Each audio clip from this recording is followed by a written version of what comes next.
Golden divine light exploded like a beam surging upward. This powerful shockwave was a result of Yuri's sword piercing the ground. His cold eyes reflected boredom and loneliness from being the strongest. Behind him stood a towering monster, asking why he came to his nest. Yuri only looked back with a cold stare. The monster further asked why he tricked their compatriots. Enraged, as the monster's attack approached Yuri, he began speaking. His divine sword was swung around, releasing countless golden slashes. The monster winced in pain from the damage Yuri inflicted. The latter then said he has no reason to tell him since he's going to die anyway. The monster groaned, looking at the figure before him. In his eyes, Yuri is a being even more monstrous than him. But deep inside, Yuri only wanted to ease his loneliness by approaching this monster. He leaped in the air, unleashing a shower of golden swords against the enemy. He boldly said that he's looking to live freely in the next life. Yuri's divine swordplay tore through the monster's body, making him scream in pain. The monster's body disintegrated into a mysterious crystal that fell into Yuri's hand. This is the magic stone of reincarnation, an SSS-grade item. Now that this is in his hands, he can finally be free. Yuri looked at it coldly, then closed his eyes as he activated its powers. Just like that, he was reincarnated in a world far into the future. He was once a normal human, reincarnated as a mage, then reincarnated as the strongest magic swordsman, and in his recent reincarnation, he has become an F-rank adventurer. This is the life he had been dreaming of, a life of freedom. As he opened his eyes while laying down on the grass, there stood in front of him his comrades. A genuine smile stretched subtly across his lips. He then stood up from the ground. As he approached them, the story of living a free life started for him. Yuri opened his eyes. He sat down in confusion of his whereabouts. He then looked at his hands. He looked confused, not knowing who he was. The system panel appeared, displaying his name and status. He got confused if that was his name. Suddenly someone appeared behind his back. It was a bunch of goblins, looking directly at him. He stood up as he got surrounded, not knowing what those are. Someone asked him, prompting him to turn its way. A massive goblin appeared, asking his business in their territory. It was a goblin lord with B grade. He responded, admitting that he doesn't know as well. The lord laughed at him, saying that he can't fool him. The lord asked if he was a servant from the Adventurers Guild. It then pointed his finger as the goblins surged towards him. Yuri stared blankly, asking why it ended up like that. He then noticed a stick below, remembering that he was wielding a sword. His body acted on his own, and quickly grabbed the stick. He then turned his gaze, killing the goblin in front of him. The goblins were stunned as they couldn't believe it. The lord told them not to be afraid as Yuri is just a mere human. The goblins surged forward, aiming their weapons at him. He positioned himself, slashing every one of them and landing on the ground unscathed. The Lord Goblin was taken aback as it found him standing in front. He looked at the stick as he acquired an advanced level of swordsmanship. He remembered his past life being a sword saint. The Lord opened its mouth as flame began forming, channeling it in front of Yuri. It was sure that Yuri could do nothing against its magic. A silhouette appeared standing amidst the smoke, confusing the Lord. It was Yuri, standing unscathed and acquiring advanced fire magic. The Lord asked him in disbelief, being alive despite receiving its magic attack. Yuri's eyes narrowed, activating his firestorm skill as a massive flame appeared. His attack landed on the Lord, prompting it to wince in pain. After what happened, he remembered having another past life. Before becoming a sword saint, he was a demon emperor. The system panel announced his inherent ability of memories. In his first life, he was a black company slave. On his first reincarnation, he was a demon emperor. On the second one, he was a sword saint.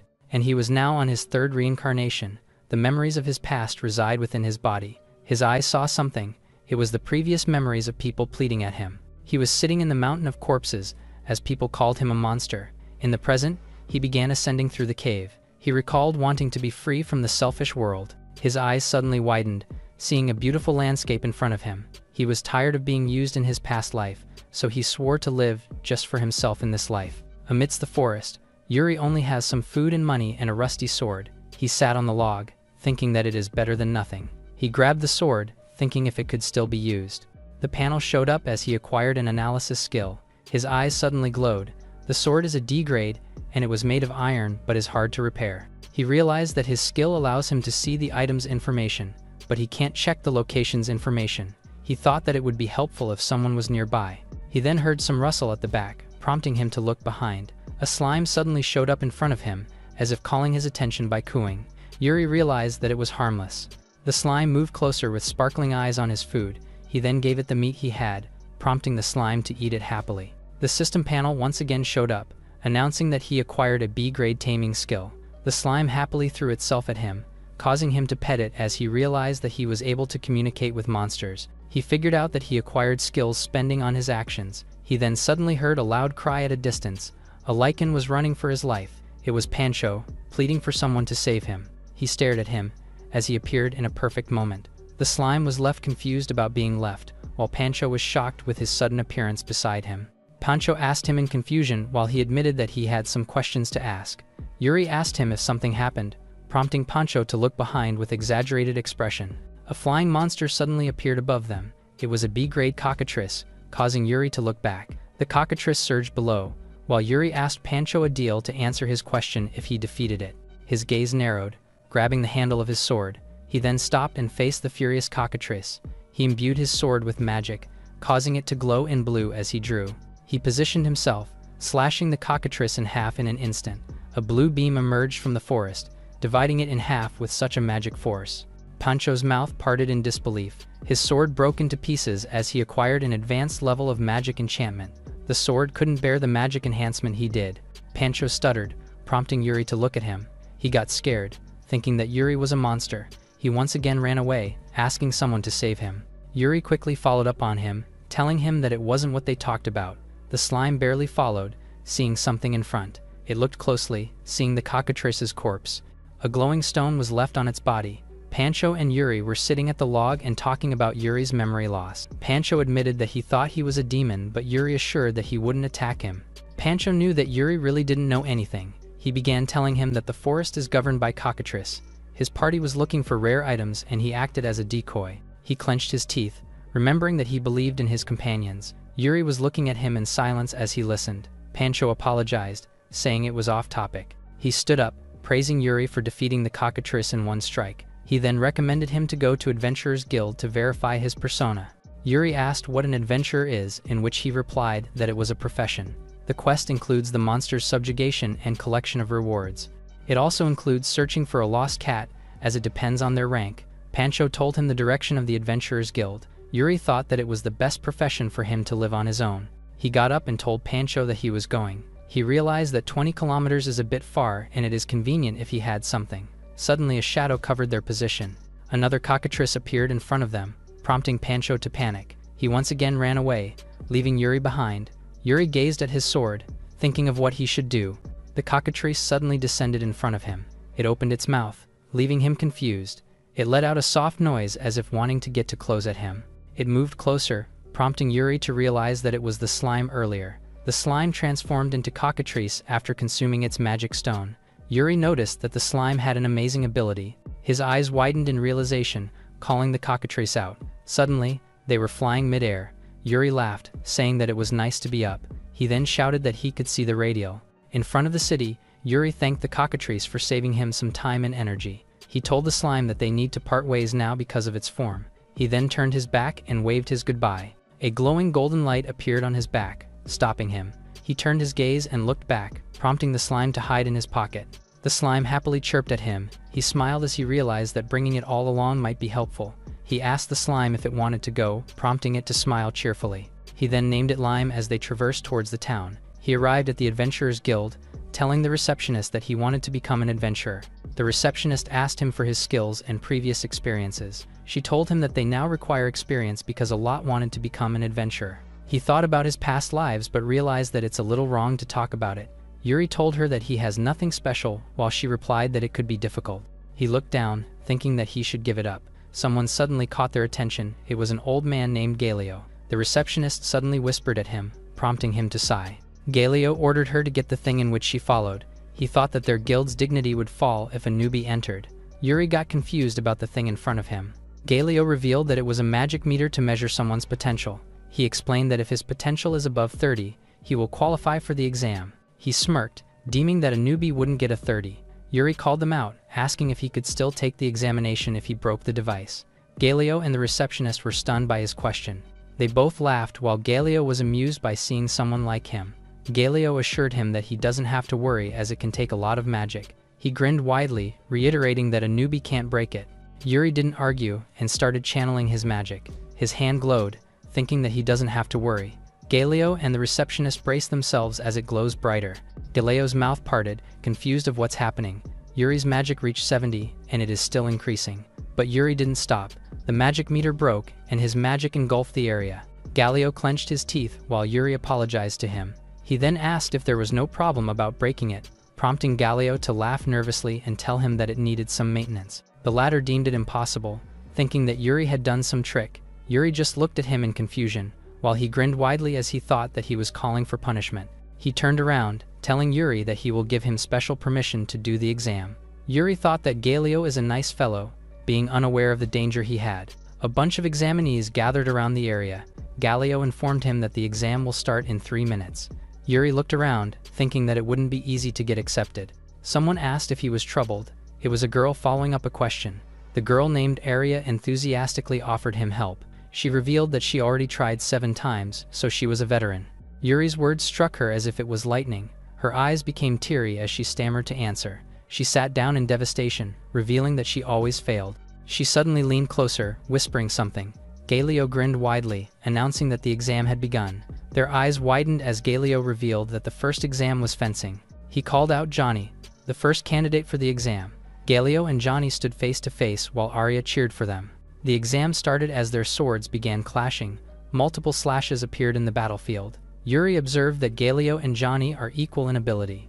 Johnny arrogantly taunted Galio, saying that he wasn't a big deal. Johnny's sword broke, alarming him. It was cut in half as Galio charged forward. Johnny turned his face, looking at the broken half on the ground. Galio grinned widely and mocked him, telling him to start all over again. He laughed out loud, prompting Johnny to curse in anger. The onlookers were disappointed, revealing that no one can really beat him. Yuri's eyes glowed as he uses his analysis skill. He saw that Galio's sword is a B grade, while Johnny's sword is only an F grade.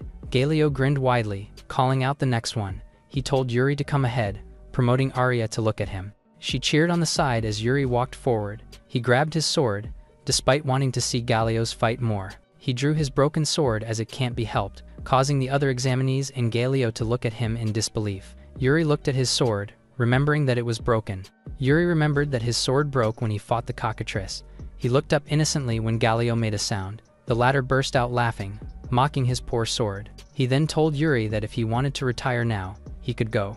He smirked, telling him that it would be a disgrace if he killed him. Yuri gazes at his sword, thinking of what he should do. His eyes became cold, thinking that he should win without meeting his sword. He told Galio to start. He confidently added that it will end in a second. Galio's eyes darkened. He then dashed forward furiously to attack him. He suddenly halted mid-fight as Yuri activated his sword saint skill. He vanished in front and appeared on Galio's back. The latter stood frozen because Yuri's broken sword was on his neck. He began sweating in fear while Yuri stood with a piercing gaze. Arya looked at him in awe as he used his technique that lets him move behind the enemy. It occurred through the gaps of his enemy's movement. He used to do it a lot when he was still a sword saint. Galio's sword fell on the ground. He turned his face and admitted his defeat. The examinees clenched their fists. They shouted in unison and praised Yuri's move. Yuri looked up as he became an adventurer. Someone's shadow covered him, telling that the examination wasn't over. It was Magni, telling him that he will conduct his magic test. Something is now floating above the arena. They all look up in confusion upon noticing it. Magni explained that they will pass if they manage to break the target above. Yuri was confused because it is a lot easier than he thought. The examinees complain, saying that it is too far. Arya expected it to come, knowing that the guild wasn't planning to pass anyone. Yuri looked at her, confused about what she meant. He became confused if Magni used some special material to make the target. The examinees began channeling their magic upward as they couldn't do anything about it. Their magic floated mid-air, but it wasn't far enough to reach the target. They cursed in disappointment as it is impossible. Yuri noticed that everyone is using a low-rank magic and thought that there is a rule. Magni suddenly asked Yuri what the problem was. With a twisted face, he asked if Yuri would only watch. He laughed loudly, saying that Yuri hadn't learned magic. It was revealed that if one mastered one skill, it is impossible to master another one. He told Yuri that if he can't use magic, he isn't suitable to become an adventurer. He ended the exam, saying that there weren't any suitable candidates. With his twisted face, he declared that everyone failed. Yuri raised his hand, casually creating a fireball. His fireball instantly ascended, leaving a force behind. It traverses towards the target, nearly engulfing its hull. A massive explosion took midair, leaving the whole city in shock. The examinees fell on the ground in force, while Magni's eyes widened in shock. The girl couldn't believe that an enormous flame that could burn anything took place. They were confused because a user of the legendary Inferno suddenly showed up. Yuri looked puzzled as he only used a normal fireball. A massive smoke was left above the city, while someone wearing a cloak was watching from a distance. He smiled as he awakened, but still immature at the moment. He added that he was looking forward. He disappeared, and only a dark smoke was left behind. Meanwhile, Magni collapsed on the ground with Yuri asking if he passed. Yuri passed the exam as the receptionist handed his status card. He then took a closer look at it. The receptionist told him that adventurers start at F rank and will go higher depending on his action. She added about the quest, but she was cut off immediately because Arya shouted and threw herself at Yuri. The latter dodged her hug, causing her to land violently on the ground. Yuri confirmed that she was from the exam, prompting Arya to apologize to him.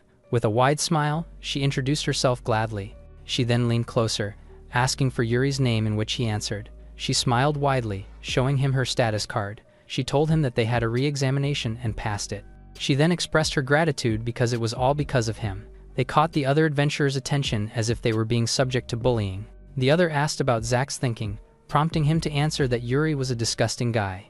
At the city, Yuri stretches his arm after waking up. He looked outside the window, thinking about how long he had slept peacefully. In his previous life, he was always fighting, and yesterday, a lot of things happened. A system panel suddenly showed up. He acquired a new unattributed magic. He got confused, thinking that he hadn't heard of it. He stared at it closely as if thinking, but he eventually dismissed it in defeat. He got his money from the guild and went back to sleep comfortably. Meanwhile, someone was rushing through the hallway. Arya cheerfully barged towards his room, greeting him. He asked her what happened, but she laughed awkwardly. Her eyes suddenly bulged out, seeing Lime as bed. Yuri explained that there wasn't a furnished bed, so he asked Lime. The latter smiled at her as Yuri introduced him. Arya praised him for even domesticating monsters. She leaned closer and stared at Lime, and she suddenly called out Yuri. With sparkling eyes, she asked if she could also hug Lime. She asked Lime if it was okay, prompting it to chirp. She threw herself at it, praising it for being fluffy. She suddenly remembered her agenda. She looked at him and told him that the examination wasn't over yet. She revealed that there is still a secret examination and they had to pass it. Yuri looked down, thinking that he shouldn't be fired. He then invited her to go for the secret exam as she pulled something. She proudly told him that she accepted a popular quest and asked him to go. But Yuri refused with a cold heart. She held his feet, begging to go together, but he wanted to act alone. He looked at her and said that he appreciated it, prompting Arya to call him out in devastation. He walked towards the door, leaving the poor girl. He then looked back, asking how to accept a quest and if she was fine by herself. Arya told him that she was worried about him being alone, but he didn't mind. She got up, admitting that she's not okay with anyone else. She revealed that after seeing his performance, she wanted to become like him. She moved closer, telling him that she wanted to learn more about his power. Yuri realized that Arya is right and it is better to act with her. He sighed in defeat and accepted her invitation. His eyes suddenly widened. He turned his back and told her to wait outside. After ensuring that she went outside, he instantly opened the window. He looked at the capital as if observing something. He then pointed out his finger. With eyes half closed, he activated his sniper fireball. A piercing beam of fire traverses midair, hitting the clock tower from a distance. The assassin's eyes widened as it descended towards them. The surroundings glowed as it hit them. The lens of the binocular instantly broke. The other one told his comrades to retreat and informed Zack about it. Yuri looked out the window, holding his hand. He was confused as to why someone would watch him. Arya suddenly called him out, asking if he was ready. At the forest, Arya led the way while Yuri followed her from behind. The latter seemed tired that he's about to be in a forest again. As they were walking, Grade F Forest Mouse and Rabbit were watching them. Yuri noticed them and stopped, surprising the rodents. They hurriedly scurried away back to the bushes, leaving him speechless. He then tells Arya that the quest is more peaceful than he imagined. Arya then said that she accepted a popular quest with low danger levels. She then told him that she's been waiting since early morning just for this. Hearing this, Yuri said she was amazing. Arya was utterly happy to have received such compliments from Yuri. She then stopped, realizing something. Yuri was about to take a turn opposite from the North Forest, so she stopped him, but the latter asked if it was fine to look for it down this path. However, Arya revealed that this way is connected to the East Forest. It is an infested area full of strong monsters, making it dangerous for them. She immediately pulled him, saying he only needs to keep quiet and follow her. Now that he remembers it, he woke up in the direction of the East Forest. In that place, there were indeed only high-ranking monsters. He then casually told her that he defeated a cockatrice yesterday, but she didn't believe it. Finally, they're nearing the entrance of the North Forest. As they arrived, Arya introduced him to the breeding grounds of medicinal herbs, but the land they arrived at is nothing but dry soil. Yuri asked where the medicinal herbs were, while Arya panicked that they're gone. They then speculated that someone already took them all. From behind them, a figure emerged and talked to them. It was Zack and his group, politely saying they have taken the herbs already. They introduced themselves as their senpai and told them they can put their guard down. Yuri remembered that these people were at the guild reception. They then promised to share some with them. Arya was delighted, while Zack told them that it's normal for adventurers to help each other. Hearing this, Arya was moved to tears, but as she was about to reach for the herbs, Zack suddenly dropped it. Her eyes widened in shock as she watched the herb fall to the ground. He then stepped on it, crushing it to the ground. Zack's polite smiles turned wicked, revealing it was all a charade. They then began berating them for being newbie adventurers. Yuri watched with dangerous calmness as they continued to speak, while Arya fell silent as they said this isn't the profession for them. They then told them to give up already, leaving them in the empty medicinal herb field. Now that he thinks about it, Yuri figured out they were the one he sensed this morning. He couldn't even remember doing anything to earn their hate. Arya finally exploded, calling those jerks disgusting, but she wasn't willing to give up and search the area for medicinal herbs. Yuri knew his license would get cancelled if he didn't do anything, but he also knew that searching the area with just the two of them isn't realistic. As he wondered what to do, Lime emerged from his pocket with a cheerful chirp. It began jumping up and down on top of his palm, trying to say something. His message was communicated directly into Yuri, making him realize what he was trying to say. He stared at the slime, while the latter stared back at him. He lowered Lime as he looked up, preparing to gain momentum. He then threw him up high in the air as he let out a cheerful chirp. Suddenly, the slime began expanding his body, almost covering the whole area. From his big body, countless little versions of Lime began emerging. They ran all around the place in search of medicinal herbs, surprising Arya. She wondered what was going on after seeing so many limes. Yuri wore a confident smile. This would make their task a lot easier. Lime began searching the area with his clones, sweeping the forest to see any traces of medicinal herbs. In no time, they were able to gather a mountain of these herbs. Arya jumped up and down in delight that he gathered this much in just 1 hour. Yuri patted the slime and praised him, to which he delightedly chirped. While he suggested returning to the guild, Arya seemed to be sad. She then apologized and told him to return to the guild first. She said she just suddenly felt like walking around the forest for a while. With his usual calm demeanor, Yuri only stared at her. As she walked around the forest, she couldn't help but be amazed by Yuri. She then pulled out something from her pocket. It was the crushed herb from earlier. With a sad look, she began comparing herself to Yuri. He remembered Zack's words, she was just a brat who can't do anything by herself. She looked down, thinking she's really not fit for this profession. She knows that if this keeps going on, she won't be able to become like Yuri, but this became her motivation to keep pushing forward. She traversed the forest, trying to do anything without the help of others. She jumped from branches to branches, looking for herbs, being distracted by bird nests. After quite some time, she finally found a place. Before her lies a ground full of medicinal herbs. She happily jumped down from the branch, then approached the herbs to harvest them.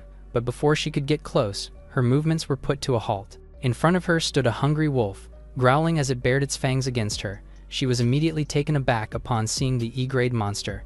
As the wolf charged to attack her, she prepared to fight back. Still, she was uncertain that she could defeat an E-rank monster despite being a mere F-rank. As she was getting consumed by her negative thoughts, the image of Yuri praising her suddenly flashed in her mind. This gave her the courage to fight. She knew that as an adventurer, she had to stop depending so much on others. She prepared herself to fight the wolf all by herself. The wolf leaped in the air with its massive jaws aiming to devour her. She managed to block the monster's attack with her short sword, but it was still powerful enough to throw her and slam her to a tree. She told herself to calm down and tried to pay attention to the enemy's movements, but the wolf won't let her take any rest and continues to attack. The tree trunk trembled as the wolf slammed towards it, but to his surprise, Arya was not there and evaded his attack. She leaped in the air, eyeing on the wolf while preparing to sweep down with an attack. She yelled as she jumped down on the wolf, aiming to stab him. The wolf watched her warily, preparing to counter, but Arya's attack successfully landed on him, planting the sword on his head. She panted as the dead wolf lay defeated beneath her feet. She looked down on it while catching her breath, thinking she really made it. She smiled, declaring that she had won. She cheerfully celebrated upon realizing that she can do it if she tried, but it was too early for her to celebrate. Countless more wolves were waiting behind the bushes to ambush her.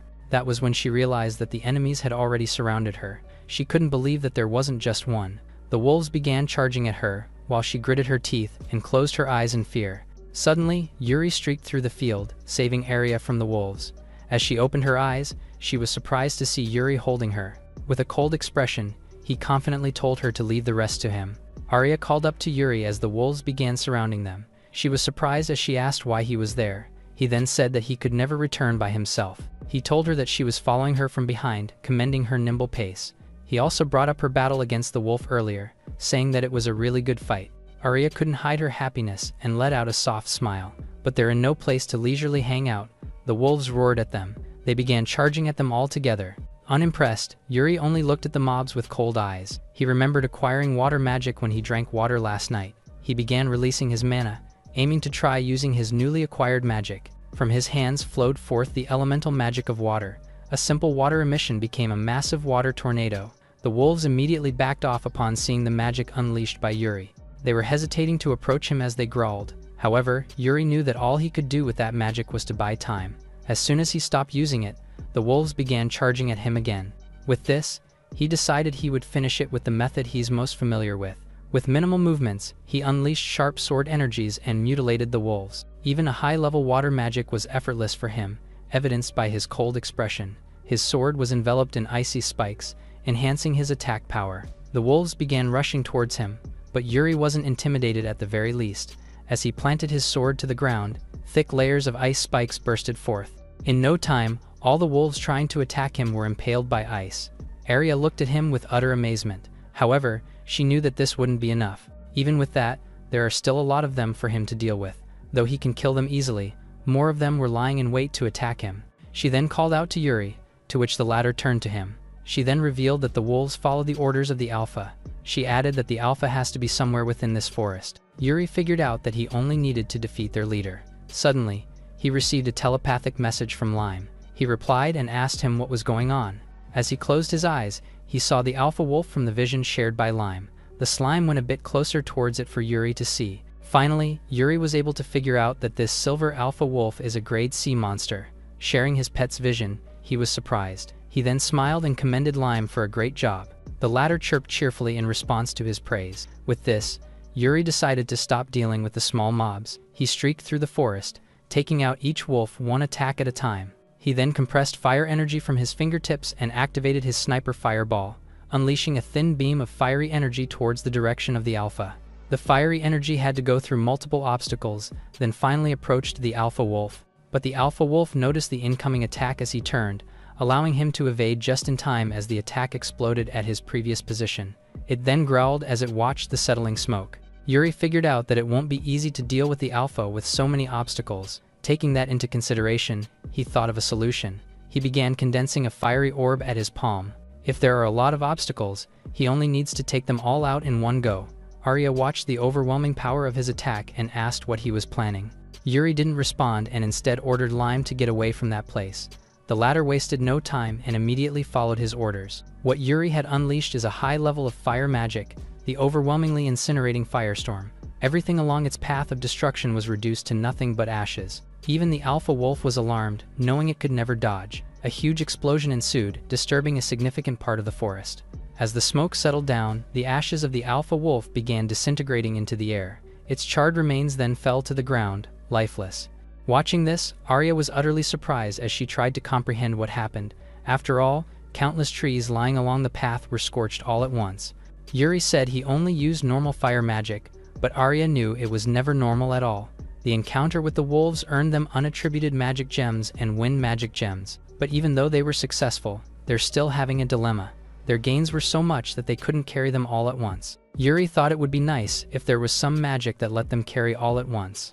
But then, he was surprised to see that he had acquired the intermediate unattributed magic skill. Back at the Adventurers Guild, Arya confidently presented the core of the wolf she had defeated. The receptionist was surprised to learn that she was able to hunt such a monster. After all, defeating an E-grade monster was not an easy thing to do as a first quest, but the receptionist had no complaints about it. She then officially recognized Arya as an F-rank adventurer, delighting her. She jumped up and down in happiness while Yuri commended her. Now then, the receptionist turned to Yuri for evaluation. Seeing that he's holding nothing, she assumed he was empty-handed, but to her surprise, Yuri began activating a magic spell. Out of a magic circle then came heaps of the medicinal herbs. The receptionist was utterly surprised upon seeing this. She shrieked, wondering how on earth did he carry back such an amount. It was all thanks to his spatial magic that allowed him to freely control the space. He remembered that whenever he acquired other skills, there was always a trigger for it. But now, he doesn't remember anything special to activate his spatial magic. The Adventurer Guild personnel began checking his medicinal herbs. They even saw the gems he gained from killing the wolves. The inspector was stunned upon seeing it, shocked after recognizing that it was a wind magic gem. They wondered why there was such an elemental magic gem there, and when they realized what this implies, they were even more shocked. Yuri casually confirmed that he killed that silver wolf, asking if there was a problem. The guild personnel could only stare at each other, speechless. They then rushed to the back and politely asked him to wait a moment. Arya assured him that he will definitely become an adventurer, to which Yuri's lacking common sense of the world could only hope so. After quite some time of waiting, Arya was already getting bored. Suddenly, their attention was caught when they finally heard them coming. The guild personnel then apologized for taking too long, saying they will make an exception for him. But even after hearing that he will ascend to B rank, Yuri wasn't that impressed.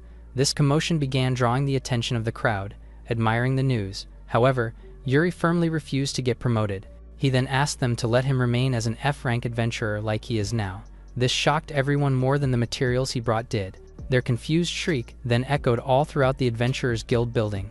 Arya asked if it was really okay to let go of such a chance for promotion. But Yuri couldn't care less. It seemed to be a pain for him.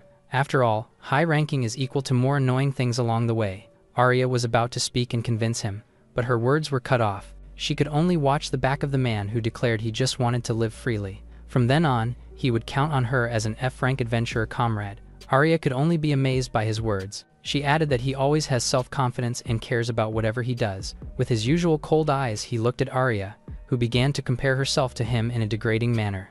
But then, he told her that she possesses things that he does not have. He reflected that if he was alone, he couldn't have cleared the secret exam. Though his eyes and expression were cold and nonchalant, the warmth of his praises was enough to move Arya. With the mood finally lightened up, the two began walking on their way. Little did they know, a figure was secretly watching them from behind. It was Zack, looking at Yuri with utmost contempt. He then turned to another mysterious figure and asked him if he could kill him. The assassin spoke confidently, telling him to leave it to him. While they were walking, Arya stretched her body. Yuri noticed it and asked if she was tired, to which she confirmed. He told her to not push herself and get some rest, to which she agreed.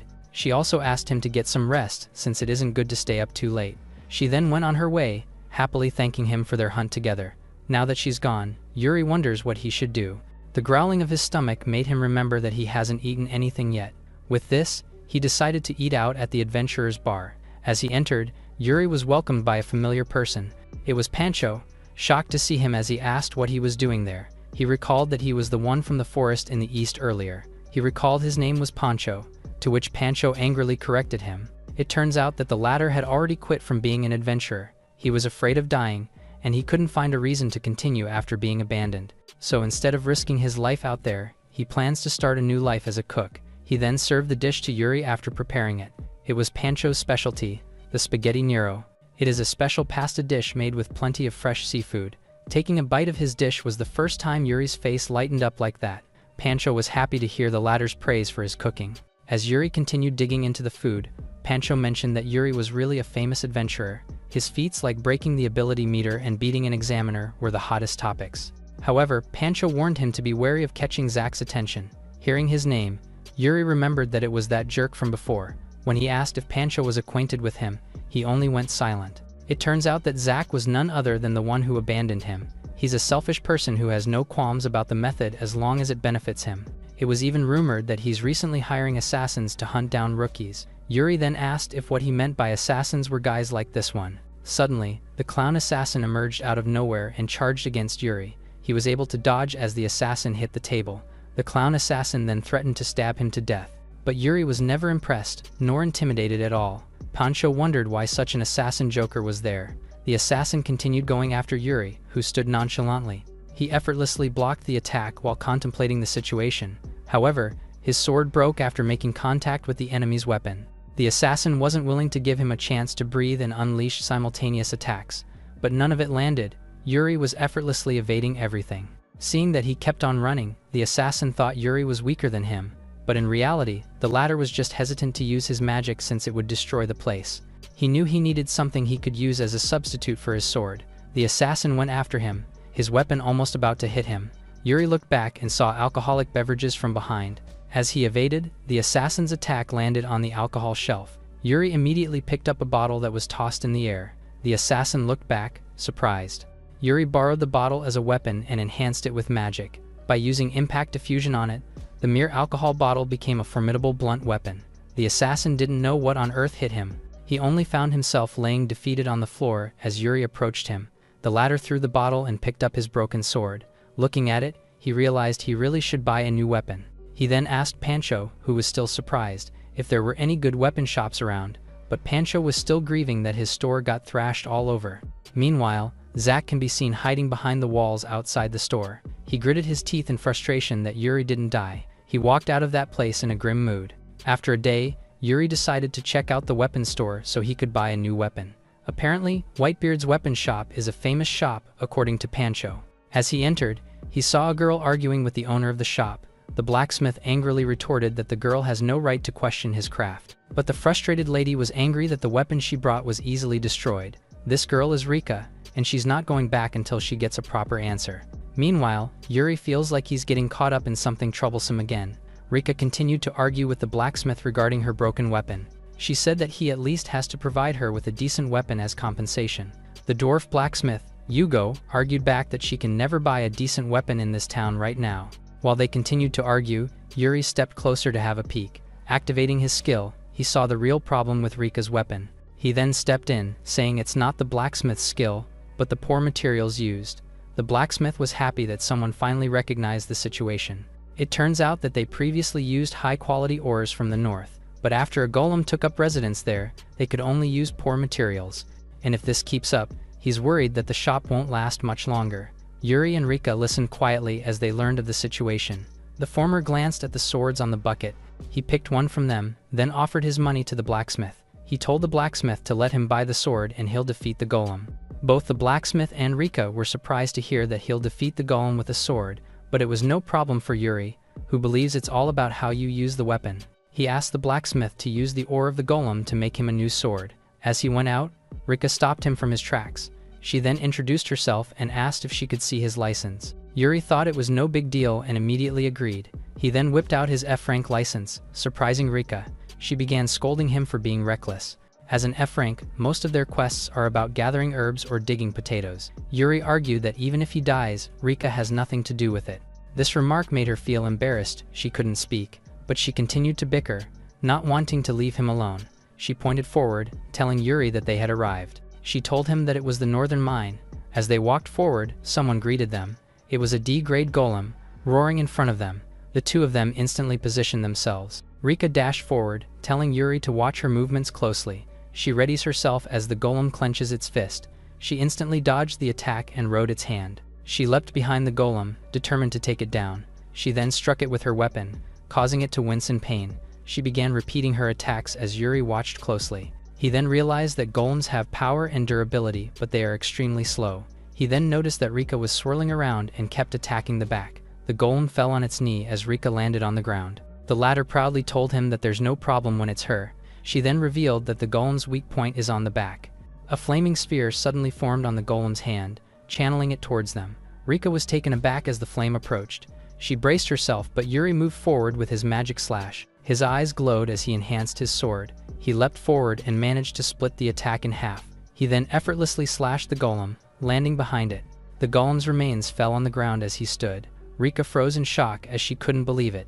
She barely managed to raise her hand as she stuttered. She shouted in utter shock, asking what Yuri had done, but he answered casually. She then followed him inside, saying it wasn't normal. She told him that it worked because he was lucky. Yuri spoke, leaving her in confusion. A large number of golems suddenly appeared in front of them while Yuri readied his sword. He positioned himself as his sword glowed, saying he will try it again. Rika and Yuri were standing in front of the cave, while Zack's party was prying over them. They were surprised when Yuri took down the golem by himself. Zack clenched his teeth, swearing not to forgive Yuri. Someone told him that he was in trouble, prompting them to ask who the figure was. Meanwhile, Yuri's eyes glowed. killing the golem in an instant. He then slashed his sword around, striking the others. Rika's face began sweating as she stared in awe.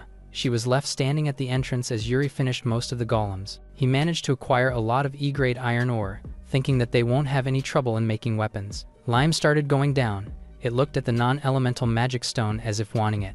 Rika suddenly asked who exactly he was, prompting him to gaze at her. He faced her, saying that he was only an F-rank adventurer, but she refused to believe him. Yuri looked away, admitting that he wasn't joking. His eyes narrowed, hearing someone. He noticed Zack's party coming forward. Zack gritted his teeth, saying that Yuri is an annoying guy.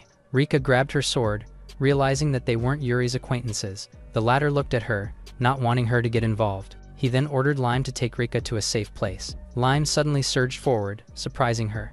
It then landed between her legs, and transformed bigger to give her a ride. Rika shouted, not knowing what that was. Yuri then confronted Zack, asking why he was so obsessed with him. He added that he hadn't done something for him to hate. Zack just sneered at him, remembering how many times he tried to crush him, but Yuri always ended up being fine. He looked at him with glowing eyes as he stepped into their territory. Zack furiously shouted at him, but he stood unfazed. Zack's comrades darted forward to attack him, but he moved swiftly as if nothing happened. His comrades fell on the ground, but they instantly got up with glowing eyes. They suddenly attacked him and held him back, prompting Yuri to get confused as he was sure that he struck them down. The system panel showed up, stating their status effect as Berserk. He looked at Zack, noticing that he was also affected. Zack shouted at him, swearing that it was the end. His wind blade surged forward, going through his direction. Yuri thought that a direct attack would be bad. His eyes suddenly widened as the system panel showed up. The wind blade suddenly struck hard, leaving only a large smoke. Zack sneered, thinking that he killed him. But he got caught in something. It was Yuri controlling the wind he attacked. Yuri managed to acquire an advanced wind magic, prompting Zack to react in shock. Yuri used his Gale Blast and sent Zack flying midair. He then struck down the ground, sending all of them away. Yuri looked at his hand as he acquired wind magic by just watching Zack. He then stared in front blankly, but his gaze suddenly landed behind. He called out someone, telling them to come out. A large shadow suddenly appeared. It then revealed a ninja with a confident figure. He then grinned widely and greeted Yuri, but the latter just stared at him blankly. The ninja greeted Yuri, introducing himself as Nero. Yuri noticed that Nero is quite skilled because he shielded himself from his attack. Nero praised him, saying that the weaklings couldn't stand up to him. He extended his hand, giving Yuri two choices. He asked him to join them or to die in his own hand. Yuri looked down, having to feel something. He somehow recognized familiarity with Nero. His memories flashed through his eyes, seeing himself looking at the bunch of soldiers. When he was a sword saint, he suffered a lot by joining an organization like theirs. Yuri directly asked if Nero was one of the numbers, prompting Nero to react in shock. The latter found it interesting because Yuri knew about them, thinking he might be one of them. He then asked Yuri to show him his hand to check his number. He proudly showed Yuri the number at the back of his hand. Yuri looked at his hand, remembering something. The members of the organization have numbers inscribed in them. The lower the number, the stronger the combat ability. He wondered if he still has the number inscribed in his reincarnated body. Nero's eyes widened in disbelief, seeing Yuri's number as 0. Nero deemed it impossible as the number already retired 500 years ago. Yuri was confused about 0 because the strongest is number 1.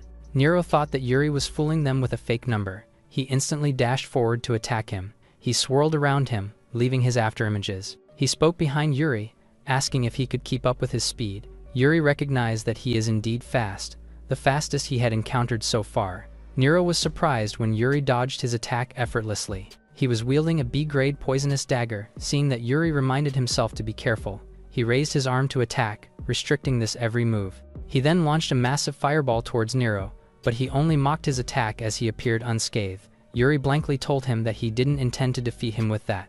Instead, he followed up a wind blade as he caught him off guard. The blade landed on Nero's thigh, causing him to curse. He then grinned widely, praising how formidable Yuri was. He was surprised when ice coated his entire feet. He clenched his teeth, being immobilized. Yuri then raised his hand and summoned a water whirlwind, causing him to wince. Nero was in utter shock because Yuri used 3 magic at once. His mouth then parted, seeing Yuri use his enchantment magic on his sword. He then panicked, asking Yuri to stop. He shouted in desperation, but Yuri didn't stop and landed his final blow. Nero became an ice statue, while Yuri swore that he will never be chained down once again. He looked back, determined to live freely. Back to the weapon shop, the blacksmith showed the sword he had created. Yuri expressed his gratitude, saying that he owes him. He held up the B-grade Buster sword, thinking it should be enough for a while. Yuri became confused, as the blacksmith used a lot of good material, but the latter waved it off. He smiled widely and urged him to take it because he can make weapons again. Yuri smiled in response and thanked him. He was in disbelief as the blacksmith gave him such service by taking down the golems. He now secured a good sword and acquired a new skill. He turned his gaze, hearing them call him out. It was Rika and Arya, telling him all the good news they had. The two of them suddenly noticed each other, becoming curious of each other's name. Arya suddenly bickered, asking Yuri if he likes girls like Rika, but the latter refused. Yuri decided to walk away silently as the two converse. He smiled, thinking that becoming an F-rank adventurer is fun. The receptionist's greetings echo inside the guild. Yuri was looking for a hunting quest with high reward and a lot of monsters. He told her that he wanted to give Lime more magic stones. The receptionist handed a quest, saying it is perfect for him. The quest is a goblin hunt, having good rewards. Yuri settled the job while Lime chirped. The receptionist halted him, saying there is one condition for the quest. He needed to form a party for safety considerations. Yuri checked the party recruitment board, looking for one. He overheard the three from afar talking. Mycel told Lid to get going, but the latter told them to wait. Yuri called them up, saying that he saw the job. Lid grinned widely, saying they have been waiting, but he was disgusted at the back of his mind. He walks forward, saying that Yuri fits the requirements. He then asked him to show his license, in which he followed. He read it closely, but threw it at Yuri after. Being furious, he told him to get lost because he is an F rank. The three of them walked away to do it themselves. Yuri was confused if he did something to offend them, finding it difficult to form a party. He then looked down, thinking of what to do. Someone called him out and caught his attention. It was Rika, asking what he was doing. The two of them walked on the streets, while Rika found it unfortunate for Yuri. The latter told her that she saved him, and Rika told him the same. She revealed that the goblins at the northern forest had been hunted, so she decided to go to the western highlands. Yuri told her that 2 hours is a bit far, in which she agreed. Yuri looks at Lime, while Rika was hoping for something they could ride. She got confused when Yuri told her that they have. Lime glowed brightly as Yuri put his trust on her. Lime then transformed into a cockatrice, causing Rika to bulge her eyes out in shock. As they ascended, Rika kept shouting in shock. She was weeping, asking what that is. Yuri answered that they are just riding the transformed Lime, which is normal.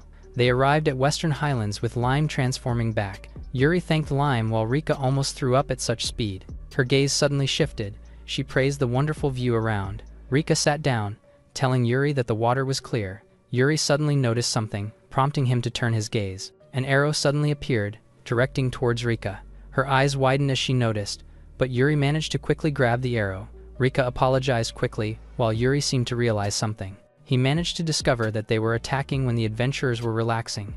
The goblins grinned at them with a sneaky laugh. Yuri activated his analysis skill, counting the number of the goblins around. A bunch of arrows suddenly surged towards them, prompting Yuri to grab his sword. He managed to block the arrows with his sword slashes. Rika was just standing behind. Her eyes widened in amusement as she watched him, her lips sealed in seriousness, while Yuri was facing the goblins ahead.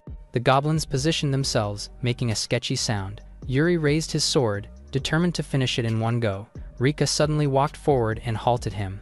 She asked if Yuri could let her handle the goblins. She then pulled her sword out, saying that she should fight as a knight. Rika instantly dashed forward, swinging her sword. She slashes down the goblins with determination, not wanting to be a burden again. She moved with grace and eagerness while killing them. Yuri watched her closely, realizing that she is an amazing adventurer, but there were many of the goblins around, so he ordered Rika to hold the front line. Rika glowed as Yuri cast enhancement magic on her. She was confused about what happened, as she swiftly slashed the goblins ahead. Her body felt light and she was full with power. She curiously asked Yuri, but he just told her that he'll leave the enemies on the ground with her. He noticed the goblins attacking from the trees. He told her that he will take care of the enemies above. He summoned his arcane cannon, attacking them from a distance. The goblins' corpses were all over the ground, while Rika was gasping for breath, defeating a lot with just the two of them. She instantly got up, eager to know what Yuri did to her body. Yuri told her that he enhanced her body, saying it's normal, but she retaliated. He asked Lime if the magic stones were tasty while Rika looked at him in confusion. She clenched her teeth, feeling something. She then landed on her knee, prompting Yuri to ask her. The latter rushed towards her as she told her that she just got grazed. Yuri activated his analysis skill, seeing Rika's wound with poison. He knelt down, informing that she got poison. He then ordered Lime to suck out the poison on Rika, in which she instantly followed and attached herself on the wound. She began sucking it and the wound instantly healed. Yuri suddenly acquired an advanced holy magic by doing it. Rika thanked Lime, saying she felt much better now. She was about to get up when Yuri stopped her because it still hurts. He closed his eyes and began glowing using healing magic. Rika was surprised, asking where he learned the rare magic. Yuri casually told her that he learned it just now. Rika scolded him, saying that it is the rarest magic of all. She then led the way, saying that they should find the nest, but she doubted it because it is not easy to find it. Yuri suddenly told her that he knew where to find it, prompting her to turn around. He admitted that he saw some escaping and he attached Lime's part on them. Lime cheerfully responded. She then instantly transformed and guided them to the goblin's nest. The three of them then began searching for the nest, until they finally arrived in front of the cave.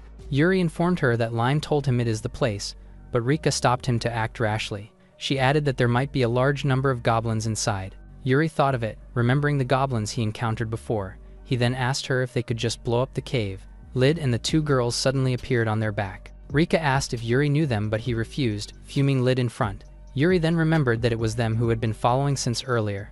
Lid commended him, but a mock didn't escape from his mouth. He then asked Yuri to turn back from there. He arrogantly told him that he won't stand a chance against the strong goblins. The three of them then entered the nest arrogantly. Rika was glad that he didn't join their party. The two of them then walked forward, while Rika reminded him to proceed carefully. Emily told Lid that she was scared, but he assured her. Yuri noticed that they had been walking far but didn't encounter a single goblin. Rika looked down, noticing the dark fog around their feet. Yuri activated his analysis skill, an E-grade dark mist surrounding the whole place. Yuri deduces that it must be the enemy's magic, while Lid's party haven't recognized it yet. He knew that there were more of them than before, and they were preparing a surprise attack. Yuri turned around, and the goblins began emerging from the dark. The two of them quickly reacted and slashed them. Rika assures Yuri that they are just goblins. Yuri noticed that their attacks are uncoordinated and only relying on numbers. The goblins started moving forward, making Yuri feel something strange. Meanwhile, Lid arrogantly told the ladies that it is a piece of cake. He suddenly stopped when a towering figure covered him. They were blue monsters, looking down on him. Lid arrogantly asked if they were goblins too. He then raised his sword and started attacking them, but his sword snapped into two when it hit the enemy. He was surprised as the monster grabbed his head. The monster landed his knee on his face without mercy, sending him flying mid-air. He then landed on the ground, having a dislocated face. Lid started crawling to the ground, asking for help. He ran for his life, leaving the two ladies behind. The monster suddenly grabbed Emily and Micah's neck. Its eyes glow menacingly while looking at them. It suddenly opened its mouth, prompting the two to ask for help. The monster's head was sent flying all of a sudden, while Yuri landed on the ground as if nothing happened. The monster's body landed on the ground, setting the two ladies free. Yuri turned his gaze and asked if they were okay, prompting the two to blush and answer in surprise. Yuri ordered Rika to take care of them, in which she instantly followed. The D-grade goblins suddenly surged forward as they went berserk. He recalled that the goblins they fought weren't that big before. He then raised his hand as green lightning crackled. He summoned his intermediate wind magic, sending the goblins flying.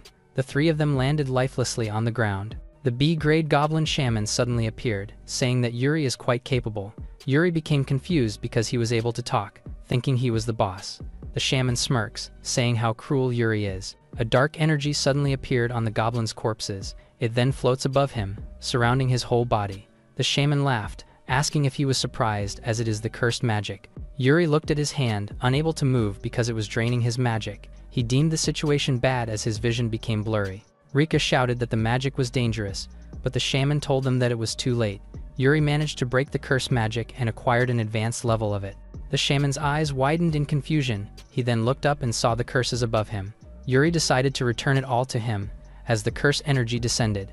The goblin's soul suddenly complained about him, while he pleaded with Yuri to talk it out. The shaman shouted in pain as the cursed magic engulfed his whole body. His face began disforming. He then landed on the ground with only his skull left behind. Yuri left a final message, saying that the shaman was the one they hated the most. Below the brightest sky, Yuri was fishing at the edge. He looked up, saying that it was peaceful. He remembered his first life, not having that kind of free time. He realized that his desire for freedom stems from his previous experiences. Emily suddenly called him from a distance, getting his attention. She informed him that they turned a new leaf, devoting their lives for him. Yuri remembered what happened to them, thinking if they had recovered. The two of them cheerfully ask if they can do anything to help, prompting Yuri to order them to put some bait on the hook. They were in utter shock, seeing a large number of worms. They instantly ran away in terror, refusing to do it. Yuri got confused as he caught the box. The rod suddenly moved and caught his attention. A massive whirlpool began forming, prompting Yuri to get up for the big catch. He then used his enchantment magic on the fishing rod. He instantly pulled it up, revealing a really massive shark midair. It then descended towards him, prompting him to grab his sword. Yuri quickly slashed the shark in half before it reached him. He got a beginner fishing skill, while thinking if it bleeds properly. He turned his gaze, hearing a loud scream. It was Arya, being confused about what was happening. She walked forward, but slipped on the ground with a loud thud, causing Yuri to ask. Arya returned the question while visibly in pain. Her face lit up and told him to hurry because they will be training, prompting Yuri to ask about it in confusion. She revealed that new adventurers have to attend training once a month or their license will be revoked. He suddenly thought that it might be a problem, while Arya grabbed him like a piece of paper and went ahead. She once again slipped, causing Yuri to suggest that they should change first. The two of them arrived at the training grounds, seeing a bunch of adventurers waiting ahead. Yuri confirmed if everyone was there for training while Arya was nervous on his side. A purple-haired girl from above acknowledged everyone's presence. She then landed effortlessly in front of them. It was Isha, telling them that the training will begin. The adventurer's mouth parted in disbelief, prompting Yuri to ask if she was famous. Arya revealed that Isha is the rank 10 in B rank and achieved it at an early age. Isha informed them that she will be the one to train the F rank trash. She positioned herself, saying that it is her job to make them a little better. One of the adventurers got annoyed, grabbing her collar in an instant. Isha grabbed his hand, sending him flying midair in an instant. She informed them that she does not like beating around the bush. She then announced that she will educate them through practical training. She dared them to come at her, prompting the adventurers to attack in fury. She readied her whip, instantly attacking each and every adventurer in front of her. The adventurers collapsed on the ground as she stood unfazed. She then turned her head at them. Arya covered her mouth in amusement while Yuri stood beside her. Isha suddenly called them out. She smiled and told them that they did good in assessing her. Arya hid behind Yuri while he was thinking that it is not like that. Isha walks towards them, saying that she likes them. She stood before them, saying that she would give them a special sword lesson, prompting the two of them to look at her in confusion. Arya tried to confirm if it was the right approach, in which Isha instantly agreed. She then revealed that her purpose is to teach the F-rank adventurer the reality. She then added that Yuri and Arya were the only ones who could assess their abilities. Isha stopped, saying that they had arrived. She then told them to begin there in front of the large trees. The two looked around and asked her in confusion. She grabbed her weapon, ordering them to watch. She closed her eyes and positioned her weapon. The moment she opened it, she swiftly slashed the large tree in front of her. The tree's body started moving. It then landed on the ground in front of them. Arya's mouth parted in amusement while Yuri observed closely. Isha tilted her head, saying that it was B rank. She then started walking towards them, saying that it is their turn now, causing Arya to admit that she can't do it. Isha told her that it is the same for every first-timer, and the point is to challenge themselves. Arya looked down on the sword while being worried, but she grabbed it and followed her. She instantly dashed forward, determined to give it a try. She shouted with all her might, giving her best to slash the tree multiple times. She once again charged forward, slashing it with eagerness. She looked at her hand trembling, feeling the pain. Isha praised her while she was left being frustrated. Arya handed Yuri the sword, cheering him to do his best. He then grabbed it, thinking that it was the best opportunity to try his advanced swordsmanship. He walked towards the tree, making sure not to break the borrowed weapon. He then charged forward, thinking to swing lightly only. A massive wall of blue energy engulfed the area, slashing the tree in half and creating a crater on the ground. Yuri believed that he controlled his strength well because the sword was safe. His gaze landed on the girls at the back, seeing them frozen. Isha's eyes widened in disbelief, while Yuri explained that he just did what she told them and asked if it was strange. Isha hesitantly told him that it is normal while Arya seemed to scold her. Yuri believed it while Isha assured that there would be no problem even if he wiped out the forest. Later, they arrived at the rocky area to practice their magic. Isha suddenly pointed at Yuri, asking if he was taught magic before, in which he denied. She smiled faintly, happily announcing that Yuri is a beginner in magic. Being delightful, she proceeded to show them another example. Her sword began burning. She then swiftly dashed forward and used her advanced infernal spear. A massive fire explosion suddenly took place, sending rocks from all over the place. Yuri watched closely while Arya stared at it in awe. The latter praised her for doing amazing, in which she arrogantly agreed. Yuri praised it internally, thinking that it was an incredible spell. Isha pointed at him, saying that he is next while lecturing him. Arya cheered for him, saying to do his best. He closed his eyes, thinking about imagination. His sword suddenly covered in flame. It became massive and glowed brightly above. His face lit up from the flame, activating his advanced magic. He threw his burning sword, imitating Aisha's spell. The sword traverses really far, landing on a mountain and causing a massive explosion. Isha and Arya's eyes bulged out in shock, while something caught Yuri's attention. A bunch of massive stones began falling into their place, causing the girls to begin panicking as they didn't know what to do. Yuri's hand glows, activating his intermediate water magic. A massive ice wall suddenly emerged from the ground, protecting them from the stones. Isha suddenly asked Yuri's identity, causing him to get confused. He then managed to acquire an advanced level of fire and water magic, telling her that he is only an F-rank adventurer. Isha laughed nervously as she froze. Her soul left her body, prompting air to call her out. From above the sky, a cloaked figure praised Yuri's swordsmanship and magic. He seemed to expect it, because Yuri managed to defeat Nero. He then asked if number 230 can take Yuri down. 230 emitted a dark aura, saying it was a foolish question. With his glowing eyes, he declared that he could not lose to a mere human. Inside Pancho's restaurant, Yuri was eating while he asked about Isha being the instructor. Munching the food, Yuri asked if Pancho knew about her. Pancho admitted that they had been at a party together, saying she is cheeky but strong. He added that Isha is never conceited and worked really hard. Pancho laughed while someone was looking outside his store. Someone entered, cutting him off. A red-haired guy asked if Yuri was there. Yuri turned his face in confusion. The customers began murmuring, asking why he is here. Yuri introduced himself, asking if he needed something while Pancho scolded him. Pancho introduced Roger, informing Yuri that he is an A-rank adventurer. Roger sat down beside Yuri while Pancho greeted him. He looked at him, believing what Isha had said. He admitted that Yuri is quite a fearless man. He pointed his finger, asking Yuri a favor. He asked Yuri if he wanted to join an A-rank quest to subjugate the evil dragon. Pancho reacted in exaggeration, while Yuri was confused about the evil dragon. Pancho asked Roger to stop joking around because Yuri is still an F rank. Roger turned his gaze, saying that he is serious. He admitted that Yuri possessed a power equivalent to A rank. They once heard of Yuri declining being a B rank, but it is too much to be called an A rank. Yuri suddenly asked Roger what kind of dragon is the evil one. Roger revealed that it was a terrifying dragon, capable of destroying the whole nation. He added that it suddenly appeared in the Western Highlands, thus giving them a quest. He wanted to know what Yuri was thinking, then asked if he would lend his strength to them. Suddenly, someone showed up and opposed Roger's offer. She added that, including an unknown man to their party is insanity. She moved closer, saying that Roger's judgment is cloudy. Yuri turned his gaze, asking who the girl was. Chloe introduced herself, saying that she is the rank 3 of B rank. She admitted that she heard of him, thinking he was using a trick. She added that she does not acknowledge his ability because he was an F rank, but Yuri answered that he even hasn't agreed yet. Roger told Chloe to cut it out, saying that rank isn't everything for adventurers. She remained silent, but dared to test Yuri right now while holding a fork. She faced Yuri, asking him to play a little game. Yuri got confused, asking what it was about. The fork was now covered with golden energy as she replied. She told him that if he can return the fork that she's about to throw, she will acknowledge him. Yuri boredly told her that he had not accepted the offer, but he wanted to give the game a try. He stood up, facing Chloe up front. They were looking straight at each other's eyes while the fork was glowing. Roger sighed in disbelief, while Pancho was looking at them in awe. Chloe's eyes narrowed. She then swiftly threw the fork in front. Yuri acknowledged her speed and magic, while pointing his finger out. With a faint energy, he managed to stop the fork. Chloe's mouth parted in shock, while the fork was now covered in blue energy. Yuri flickered his finger, returning the fork. A glowing blue trail flashed before their eyes as the fork traversed. The fork landed, creating an explosion behind. It perfectly pricked the wall and broke it. Chloe's face went pale, deeming it impossible.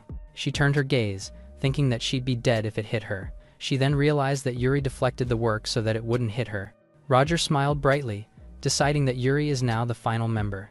Yuri tried to refuse, but Roger didn't listen and counted on him for the next day.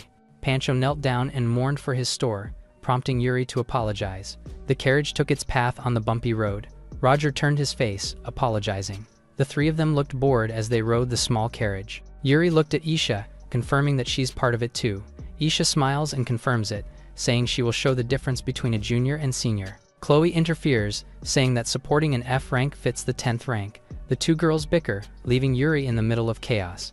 Yuri felt out of place because he was with an A rank and 2 B rank. Roger suddenly asked Yuri if he was using a slime, The latter confirms and introduces Lime as his companion. Roger praised his rare skill, while Chloe opposed and mocked Yuri. Lime suddenly jumped on her shoulder, making her surprised. She instantly got mad and stopped Lime, but Yuri told her that Lime has taken a liking to her.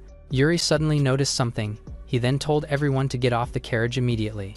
A massive explosion suddenly took place, ruining the entire carriage. They managed to dodge the attack, thinking it was the evil dragon. A group of wyverns suddenly showed up in the sky, but these are just regular dragons. Yuri was confused as its status states tamed, thinking someone is controlling it. Roger ordered the party as they moved separate ways. Yuri told Chloe that it's best to distract the wyvern while she finishes them off, but she refused to listen. She admitted that she had not acknowledged him, prompting Yuri to gaze at her. Her hand glows brightly, saying that she's more than enough on her own. Blue tendrils suddenly surged towards the wyvern, causing them to attack furiously. But Chloe flickered her finger, saying that they won't be able to escape. The blue tendrils shine above, attacking each wyvern precisely. The dragon's corpses landed in front of them, prompting her to smile and take it easy while Yuri realized that he didn't need to step in. Isha informed them that another is coming. It was a B-rank meteor wyvern, looming before them. Yuri's eyes glowed, seeing that it is tamed too.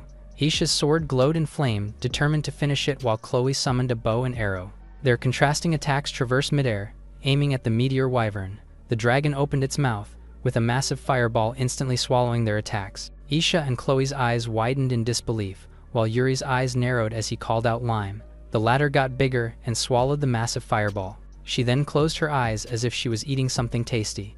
The girls' mouths parted in shock, witnessing such a thing. Roger suddenly stepped on Lime. He then leapt above with his massive shield. His eyes glowed in green as he sneered. He then attacked the wyvern with his iron destroyer shield. He called on Yuri, prompting the latter to prepare himself. Yuri's body glowed as he used his enchantment magic, while his sword received a massive buff. He then slashed the wyvern without hesitation and landed on the ground effortlessly. The wyvern's body fell on the ground behind him. Yuri praised Lime for doing well, leaving the two girls confused. Isha told him that it's not bad while Chloe said that it's just luck, convincing themselves. Roger checked the horse, saying that it got injured. Isha said that they needed to reach the Western Highlands before sunset, but walking would take time. Yuri thought about Lime carrying them, but they might exceed the limit. He then knelt beside Roger, saying to leave it to him. As the group watched, his hands glowed by using his holy magic. The horse glowed brightly, receiving healing magic. Isha and Chloe's mouths parted in shock, while Roger observed closely. Later, the horse started running with Yuri and Roger being the rider. Chloe and Isha still couldn't believe that Yuri possessed the legendary magic. Isha realized that it became faster now. Yuri admitted that while healing the wound, he also used an enchantment magic. A blinding light was ahead of them. Their horses suddenly halted.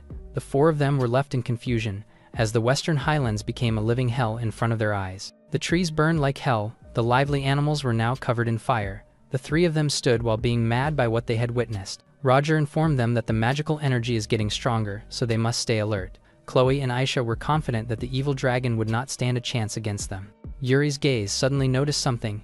He then asked them what was that. On their side is a massive dragon bone lying on the ground. Isha and Chloe were confused if it was the evil dragons. The bones shaked, prompting Yuri to notice. He then told everyone that it was still alive as its eyes glowed. He then ordered everyone to get down, as the dragon loomed above them. It is an A-grade skull dragon, and it is being controlled by someone again. Roger told them to get ready as they positioned themselves to fight. It suddenly opened its mouth covered with purple lightning. The party couldn't move due to the shockwaves. Yuri learned that it is using its roar to immobilize them. His comrades in front of him couldn't move as they wondered about the attack. Yuri admitted that the pressure is intense, but he managed to move his hand. Someone from a distance laughed menacingly and mocked them. It was Zark, standing with confidence as Yuri came to him on his own.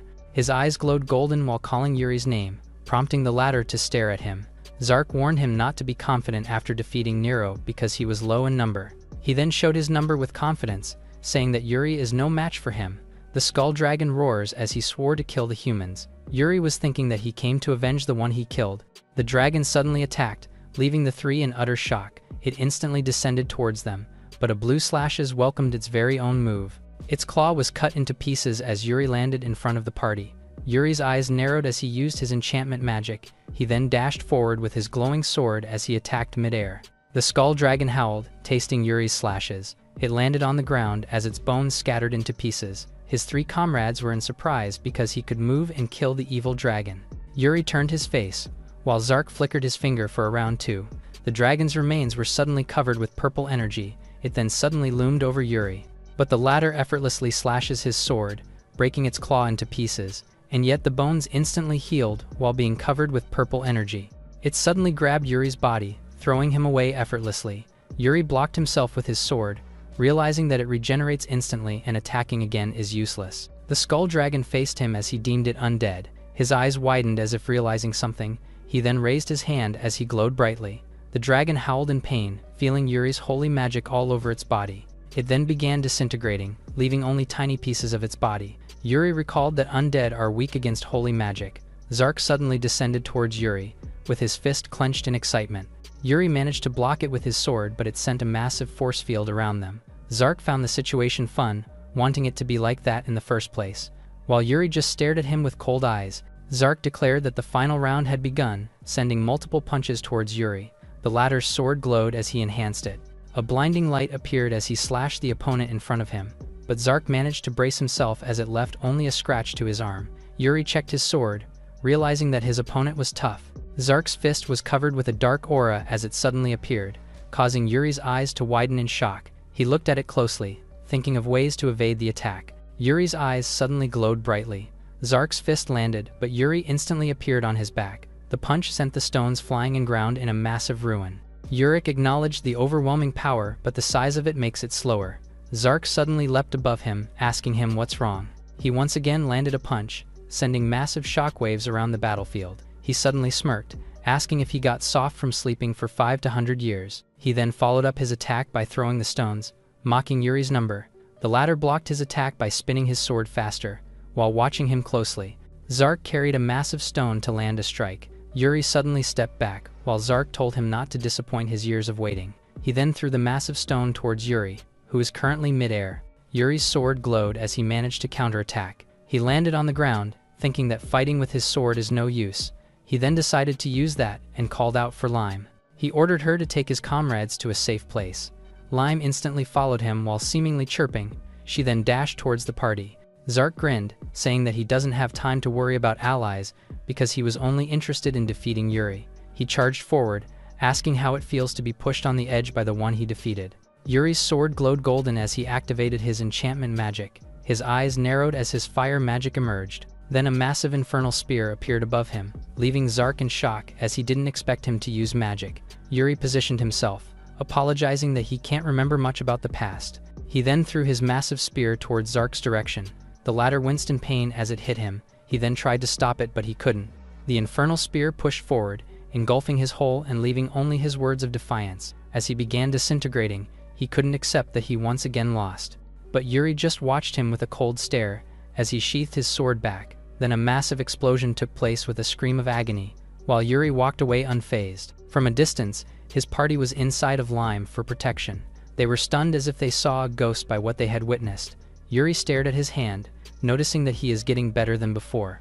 Roger suddenly praised him as he arrived. He then revealed that the evil dragon is close to S rank, but Yuri defeated it. Yuri wondered if it was really strong, as he only happened to defeat it because of holy magic. Roger suddenly called him out, saying that he shouldn't let other people know that he can use holy magic. He then asked him why, prompting him to reply that holy magic is rare, and the world might fight over him. Yuri looked down, thinking that Roger was right. He then raised his hand, saying that he picked up something from the evil dragon.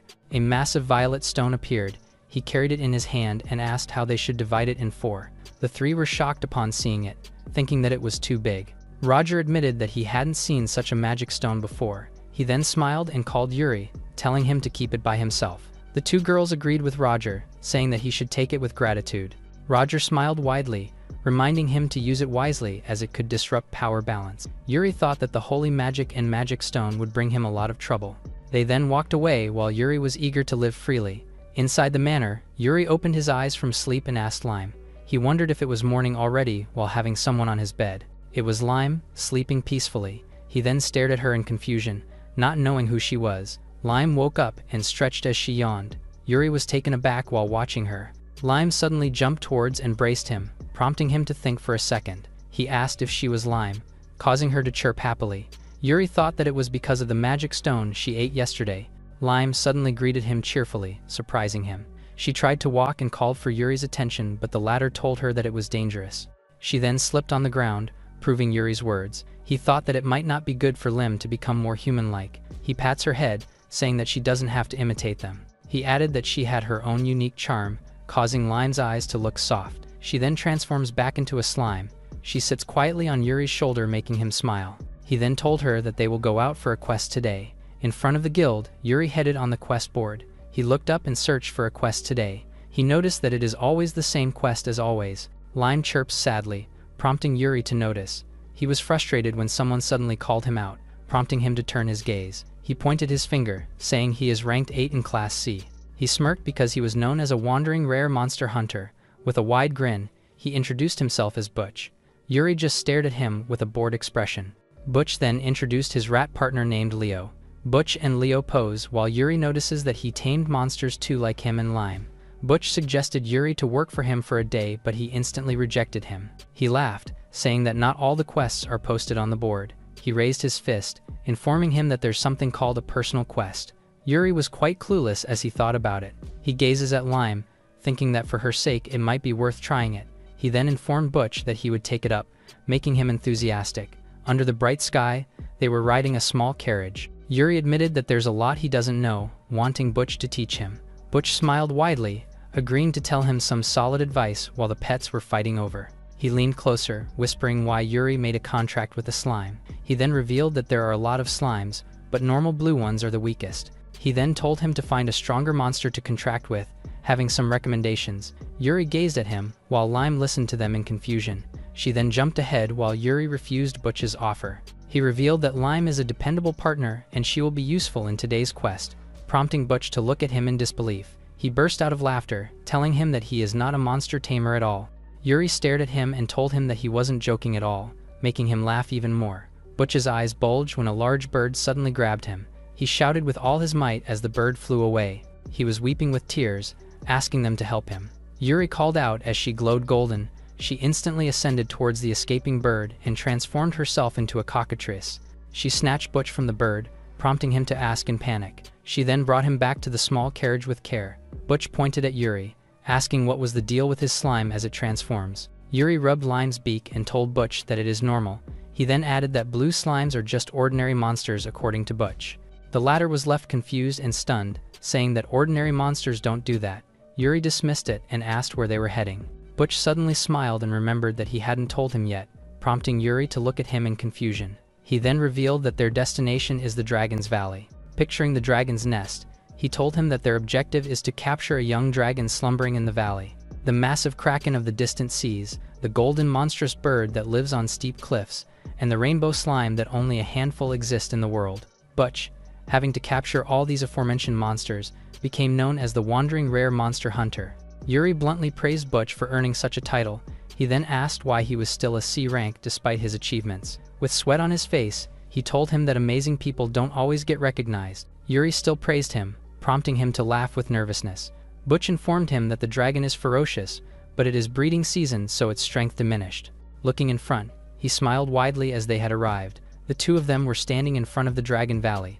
Preparing his pet, they have to cross the cliff in front of them. He threw the rope with Leo in it, descending at the other end of the cliff. Leo then tied the rope in a small stone.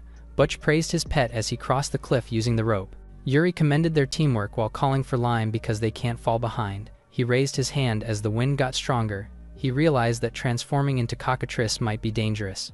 He then thought of something to do. While Butch arrived at the other end with the help of Leo, he then sneered proudly. He smirked widely, telling Yuri to keep up for the wind to not carry him away. Yuri and Lime ascended midair. Butch's eyes bulged out as he saw them riding the wind. Yuri landed effortlessly on the ground as Lime transforms back. He then praised Lime for doing well. Butch looked at him with a face, saying that he was really something. Suddenly, something caught their attention. It was a pack of rank D kobolds, walking towards them. Butch suddenly walked forward, arrogantly facing the kobolds. He told Yuri that a true monster tamer is one who can win over the monsters with friendly communication. Yuri gazed at Lime, thinking that they were friends because he feeded her with dried meat. Butch smirked widely. He then pulled out his homemade special dumplings. Upon seeing the food, Yuri and Lime were left dumbfounded. He asked if it was really food, in which Butch told him that eating might knock someone out. He threw the dumplings in front of the kobolds, asking them to be friends. The kobolds lean closer to the dumpling. They then go berserk and lunge towards Butch. The latter weeps in tears and hugs his partner, but Yuri stepped forward and blocked the attack with his sword. With a serious expression, Yuri looked at the kobolds menacingly as his eyes glowed. The kobolds sweat as they get terrified of him. Lime surges forward as Yuri counts on her. Lime transforms into 3, rushing towards the kobolds. She hits their faces, causing them to bark. She then sat on their noise and talked to them. They sat down, including Yuri, who seemed to understand them. The kobolds cried out while Yuri told Butch that they were sent away by the dragon. Butch looked at him dumbfounded, unknowingly agreeing to him. Lime got bigger and covered them from the falling stone, while Butch nearly fell on the cliff. The two of them arrived at the dragon's lair, but the entrance was covered. Butch smirked, as he had no choice but to use his trump card while Yuri stood at the back. He bit his lips and asked Yuri to watch closely. He then wrote something on the stone. A giant rank D golem appeared on his back. It then howled and carried the stone in front. It then looked back with an apologizing look as it can't carry the large stone. Yuri pulled out his sword and told Butch to step back. He then raised it as the glowing power cut the stone in half, leaving the two in front dumbfounded. Butch was confused how he can tame and wield a sword at the same time, suspecting that he's not an F rank, while Yuri learned that he can easily acquire new skills because of his past memories. Yuri walked past him. He then turned his back and told him that he is just an ordinary F rank adventurer. Butch complained, saying that ordinary adventurers can't do that. Someone took a step forward, halting the two in front of the entrance. Yuri informed Butch that someone was coming over. Butch got confused and looked closely. That someone touched the wall. It was Isha telling them to prepare themselves because she will take them down. She got confused, seeing Yuri in front of her. Butch's mouth parted seeing her while Yuri dismissed it because it's just Isha. Yuri asked her business in the valley, in which she answered that the guild sent her. Her duty is to protect the dragon from the greedy hunters. The dragons have values all over their body, so the guild placed restrictions to prevent overhunting. She added that dragon hunting without going through the guild is prohibited. She revealed that she blocked the entrance, but didn't expect Yuri to break it. Yuri told her that they will only collect an egg, but Isha did not hear that from the guild. Isha suddenly suspected something. She looked at the sneaking Butch, saying that the old man convinced Yuri to do it. He got mad, hearing that Isha called him a shady hunter. Butch broke down, showing her the license he obtained from the guild. Her eyes widened, seeing Butch is a C rank. Isha confirms if Butch is the Butch the braggart, prompting him to clench his teeth. Yuri got confused while Isha told him that Butch is a liar and troublemaker that is exploiting the rookie. Yuri told her that Butch's heroic tales are impressive, but he asked him if it was all a lie. Butch bit his lower lip in nervousness. He then bowed down and apologized for deceiving Yuri. Isha told Yuri to forget about him, but Butch taught him things he didn't know. Suddenly, a couple of people appeared, prompting Isha and Yuri to look at them with alertness. Isha told him to deal with it later as they prepare themselves. A couple of hunters surrounded the whole area. Yuri looked around thinking that they were shady dragon hunters. Isha walked forward, saying that she will leave the other side to Yuri, and reminding him not to use flashy magic. Yuri would like to take them down with a sword, but the footing isn't good. He looked at the confused Butch. He then bit his lip as if imitating him earlier. Isha suddenly turned her gaze at them, while Yuri raised his hand and told her to leave it to him. His eyes suddenly glowed. 3 kobolds suddenly showed up in front of them. Isha and Butch were shocked as he used summoning magic. The kobolds suddenly lunged towards the hiding hunter. They were attacked by the kobolds, causing them to shout in terror. Yuri raised his hand while the chaos took place. Yuri realized that the kobolds were stronger than when they fought earlier. Isha couldn't believe that the supposedly D-rank kobolds were now B-rank. The two of them watched Yuri on his back, thinking how really strong he was. The hunters ran away, saying that they had to fall back for now. The logo on the hunter's back made Isha's eyes widened in shock. Yuri noticed and asked what was wrong, but Isha dismissed it. He then added that the hunters will probably come back while Isha turned to the cave. She asked Yuri for help as they walked inside while Butch followed them. Isha reminded Butch not to agitate the dragon because a C rank couldn't handle it. Butch scratches his head, asking what's good about B rank. The rank B sky dragon roared, while Butch smiled widely with its incredible presence. Butch suddenly looked closer, spotting something. He instantly ran towards the dragon while Isha shouted at him to stop. He instantly climbed through the stone. He smiled widely and planned to only grab the treasure and leave. He stopped as his eyes widened, because the dragon looked at him menacingly. He then fell on the ground with a terrified look. Yuri noticed the dragon's terrifying bloodlust. Thinking that it was the strongest aura he ever felt, Dutch shouted at him and asked for his help to grab the egg. Yuri's gaze fixed on the dragon as he walked closer. He landed in front of the dragon and watched it closely. The dragon seemed to smile as it saw him. Yuri then apologized. He closed his eyes and told him that he can't cooperate. Butch moved closer, asking if he was also scared of it. Yuri seemed to understand that even for monsters, their children are more important than their lives. Hence, taking the egg without permission isn't acceptable. He then turned around, apologizing for getting on Butch's way. The sky dragon smiled at them, then laid down to rest with her eggs. Something suddenly hits the dragon's eyes, halting the three of them. The dragon's eyes suddenly turned red. It then roared menacingly with dark energy around it. The three of them turned their gaze with wide eyes. The hunters suddenly showed up as one shouted to hunt the dragon. The hunters descended with their weapons ready, but Aisha and Yuri suddenly moved to protect the dragon. A man suddenly landed in front of them, saying that it had been a while. Aisha looked at him with wide eyes as he mentioned her name. He grinned widely, saying that meeting there was some kind of pain. Aisha became serious as he recognized that it was Agnes. A vine suddenly wrapped around the sword. It was Aisha and Agnes fighting in the middle. Agnes confirmed if the guild ordered Aisha to protect the dragon. He smirked and told her to watch the dragon slip away right before her eyes. He added that Aisha's rank will be revoked too, but Aisha's eyes narrowed as she told him that he's the one out of luck. Agnes froze in his place, confused of what's happening. Yuri fought with each of the hunters, protecting the dragon. Agnes turned his head, asking if Yuri killed his subordinates. Yuri then surged towards Agnes' position, but he halted when the dragon hit him. The dragon sent him flying as he hit his body on the wall. Yuri landed on the ground and positioned himself. The dragon loomed before him as it roared menacingly at him. Yuri asked what Agnes did to the dragon. The latter laughed and told him that he sprayed it with a monster stimulant. He ran away from him, saying trash should be crushed like trash. The dragon's massive hand was about to crush him. His claw landed on the ground, smashing it. Yuri and Aisha suddenly shouted Yuri's name in shock. Agnes laughed at him and mocked him, but his eyes suddenly narrowed. Yuri managed to lift up the dragon's claw with his buff magic. Agnes's mouth parted as Yuri managed to deflect the dragon's attack with his bare hands. Yuri's hands glowed. He then asked the dragon if it could hear him. He assured it that there's nothing to be afraid of, prompting the dragon to stare at him. Its eyes went back to normal and removed its claw.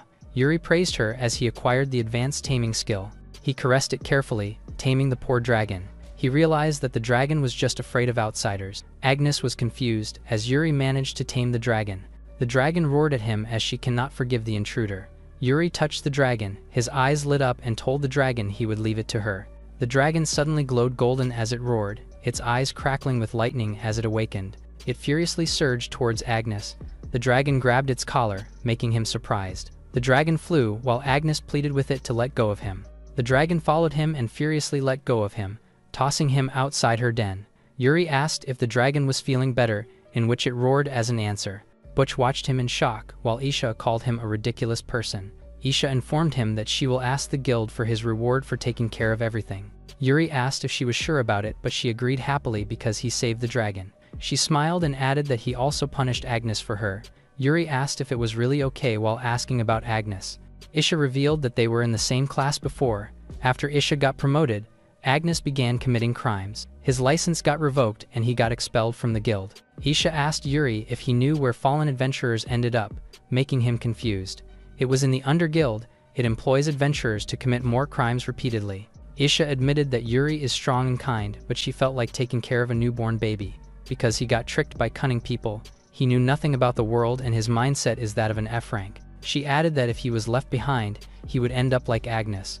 Yuri deemed Aisha's words right despite its harshness. Aisha pointed at him and told him that there is another training session. With eagerness, she told him that she will help him train his mind. Inside the guild's training arena, Aisha walks towards them and greets them. Yuri and the others listened to her for another training session. Aisha confirmed that everyone was there and started the training. Arya shyly raised her hand, telling her that there are only 5 of them. Aisha remembered it. She revealed that they were the only ones left. She added that in just a month, 3 of them died and 2 voluntarily returned their license. She commended the rookie for lasting for over a month. She informed them that adventuring isn't as easy as they thought. She looked at them directly and ordered them to stay vigilant, in which Arya answered with enthusiasm. Aisha raised a sack as they got started. She told them that today's training is picking up trash.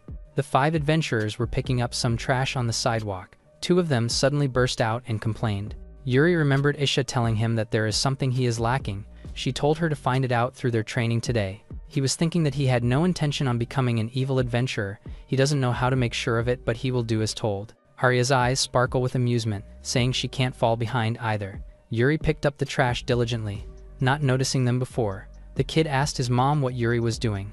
The latter answered that he was picking up trash, prompting the kid to ask why. He told him that it is an adventurer training, causing his eyes to sparkle in amusement. The kid offered help, but his mom told him not to bother the adventurer. Arya suddenly showed up, telling the kid to clean up the town hall together. The two of them happily sing and dance as Yuri and the kid's mom watch. Yuri realizes that the more hands, the better, and proceeds to finish it quickly.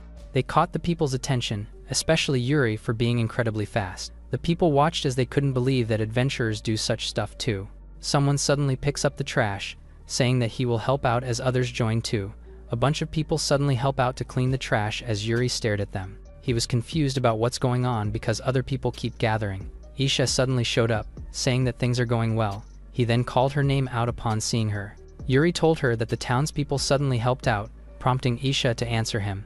Isha revealed that Yuri's sincere actions moved the hearts of the people around him. Agnes had remarkable talent, but he chose to be greedy for his own gain. But if he lives sincerely, people will gather around him and help him. The thing that Isha wants is for him to understand that. Yuri looked around, realizing that he made it that far already, but it was thanks to the companions he had met. The kid ran away as he was ready to pick up the trash, but he suddenly bumped into someone. The kid fell on the ground while the Mohawk guy deemed him annoying. The kid nervously apologized as he looked at them. The guy tossed the cigarette and mocked him for dreaming of a bottom-tier adventurer. He added that he should pick up the trash forever, making Arya furiously shout at him. The kid looked down with tears in his eyes. Yuri called out to the guy, saying that he dropped the cigarette butt. The kid looked up to him, while he continued to point where the trash bin was. The two guys suddenly stop and gaze at him. They suddenly faced him and asked if he was picking a fight. The bald one mocked him, while the Mohawk guy clenched his fist. He suddenly attacked forward, telling Yuri to pick it up. Yuri then picked it up, dodging the guy's punch. He raised his hand, handing the flaming cigarette to the guy. The guy's head burned, prompting him to shout in pain. Yuri's palm glowed in green. He activated his wind magic and sent the guy away from them. The two of them then landed inside the trash bin. Yuri turned his back and told them to learn from it. The kid's eyes lit up in amusement, telling how cool adventurers are.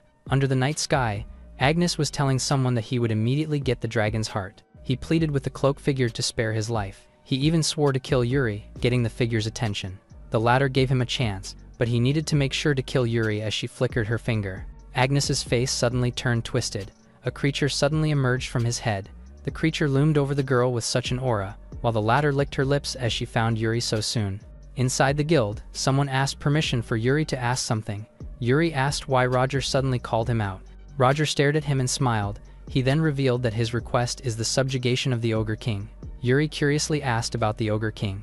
It was an A-rank quest, sent by the guild, because an ogre suddenly appeared at Moiran village to terrorize the villagers. It wasn't a regular ogre because an A-rank adventurer was defeated by it, deeming it as an Ogre King. Roger admitted that he has some matters to attend to and he cannot make it. So the quest had fallen onto Yuri's hand. Roger informed him that he already asked for special permission for it. Yuri thought he would once again be trapped in a troublesome ordeal. He arrived at the Moiran village that is seemingly one with nature. Suddenly, Arya, who was hiding in the bush, caught his attention. He then called out to her, prompting her to look with nervousness. Arya was surprised and asked him, and he answered that he was there to subjugate the Ogre King. He asked if Arya was also participating in the quest, in which she denied. Her eyes became sad, telling him that she came back home to her hometown. She revealed that she can't accept quests herself, and she wanted to help her hometown. She smiled awkwardly, saying that she felt assured that Yuri was there. Suddenly, something came their way. It hits Yuri in the face, prompting Arya to shout. Yuri asked the old lady, while Arya looked surprised behind her. The old lady at the top told him to get lost, saying that they don't need an outsider like Yuri at their home. Arya suddenly shouted to her granny named Hilda to stop it. Hilda recognized her, immediately ordering her to get inside. The two of them ascended through the staircase while Arya told Yuri to brace himself. Hilda apologized for what happened earlier as they arrived inside. She then changed the subject, getting their attention. She blatantly asks if he was Arya's boyfriend, causing her to panic in an instant as she denies it. Yuri turned to her, asking if he was not a good person, which made her panic even more. Hilda laughed, saying that she figured it out, making Arya uneasy about her remarks. Hilda's brows furrowed, guessing why Arya returned to the village. She then called her out, telling her that it is impossible for her. Arya retaliated while her granny confirmed if she knew the legend of Ani God. Yuri threw a piercing gaze while asking about it. 30 years ago, an Ogre King suddenly appeared in their village. The king never attacked the village as they chose the path to coexist with him. Hilda revealed that sending inexperienced adventurers will only anger the ogre king. Air assured her granny, saying that the quest is being handled by Yuri. Hilda closed her eyes, saying that it's true. She gazes at Yuri, seemingly expecting that Arya would really choose a good one. She turned her head, saying that she can't let Yuri go for free, so she will prepare a trial. She told him to bring back 10 kuni horns by sunset to recognize his strength. The two of them were going through the branches, with Arya leading the way. Yuri suddenly asked Arya who the child was following behind them. It was Sam, sitting on the branch like them.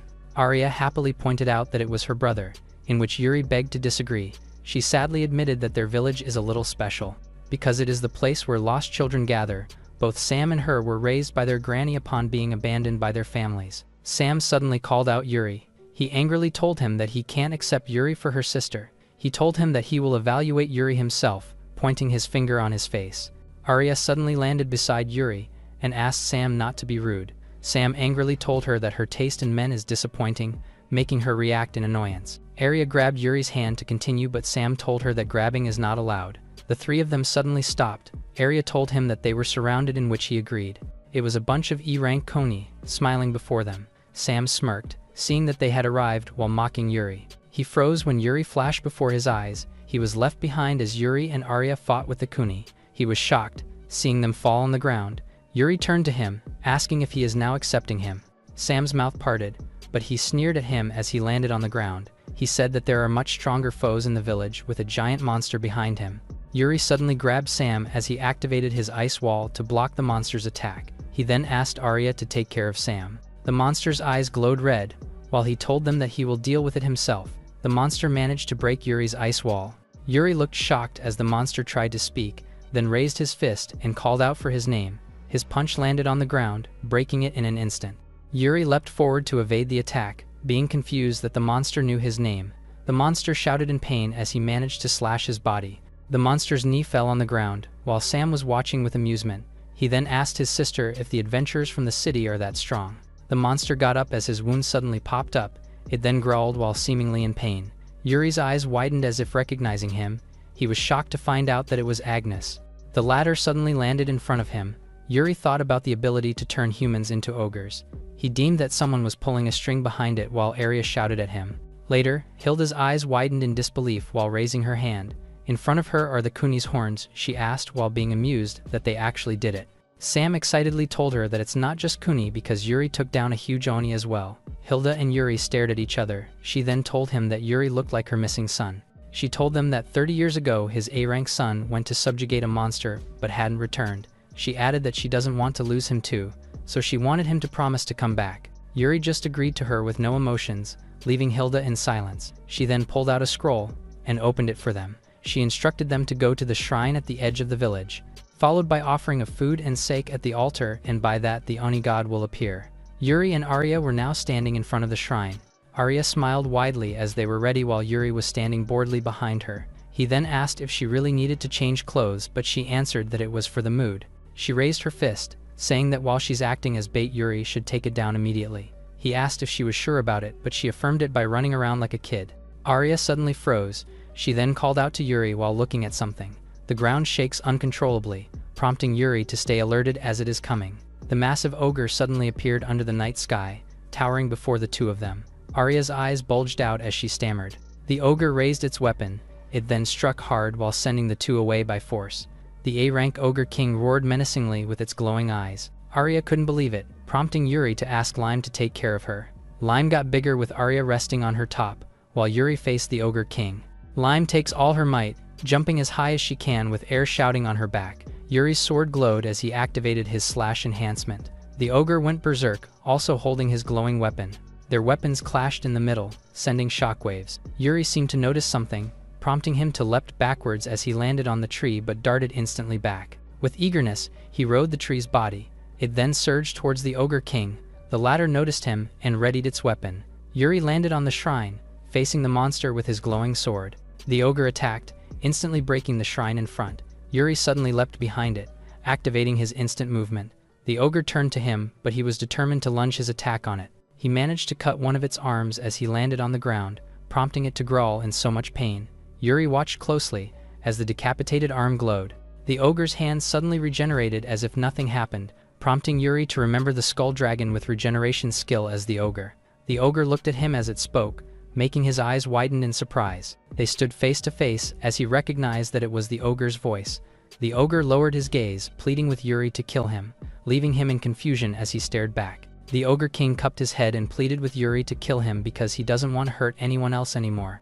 Yuri curiously asks what he meant by that, in which the ogre revealed that he was originally human turned into ogre. He admitted that he did something wrong to the adventurers as he begged for Yuri, while the latter was left with his words. Suddenly someone flickered her hand, causing the ogre to go berserk again. It then raised its hand furiously to grab Yuri. With eager resolve, he decided to follow the ogre and slashed his sword in front. The ogre's arm was cut as he leapt above for a follow-up attack. He raised his glowing sword, saying that he will put him at ease now. A massive blue beam suddenly struck the ogre's chest. It then thanked Yuri for killing him. As his body fell on the ground, its body began disintegrating. With his earring falling onto the ground, Yuri grabbed the fallen earring and stared at it closely. He realized that it was the same as Hilda's earrings. He then looked at the corpse and thought that he was the granny's son. His eyes suddenly glowed as he noticed something. He managed to dodge the incoming attack from the enemy. The opponent was surprised as he avoided a vital spot and defeated the ogre she created. She then smiled at him and introduced herself as Gilly. She showed her number and told him that she had come for Zark, her brother. Yuri was able to realize that the magic he felt was similar to Zark because they were siblings. Gilly raised her hand, saying that the Ogre King was her masterpiece. She smiled crazily as she mentioned that the one meant to protect the village became a beast.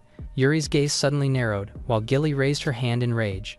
A spear suddenly emerged from her dark magic. She raised it high and threw it towards him, saying that he'll know the weight of his sins. As the spear traversed midair, Yuri freed his hand with any weapons. He then blocked the attack with his bare hands. He became confused as he found himself inside the red skull.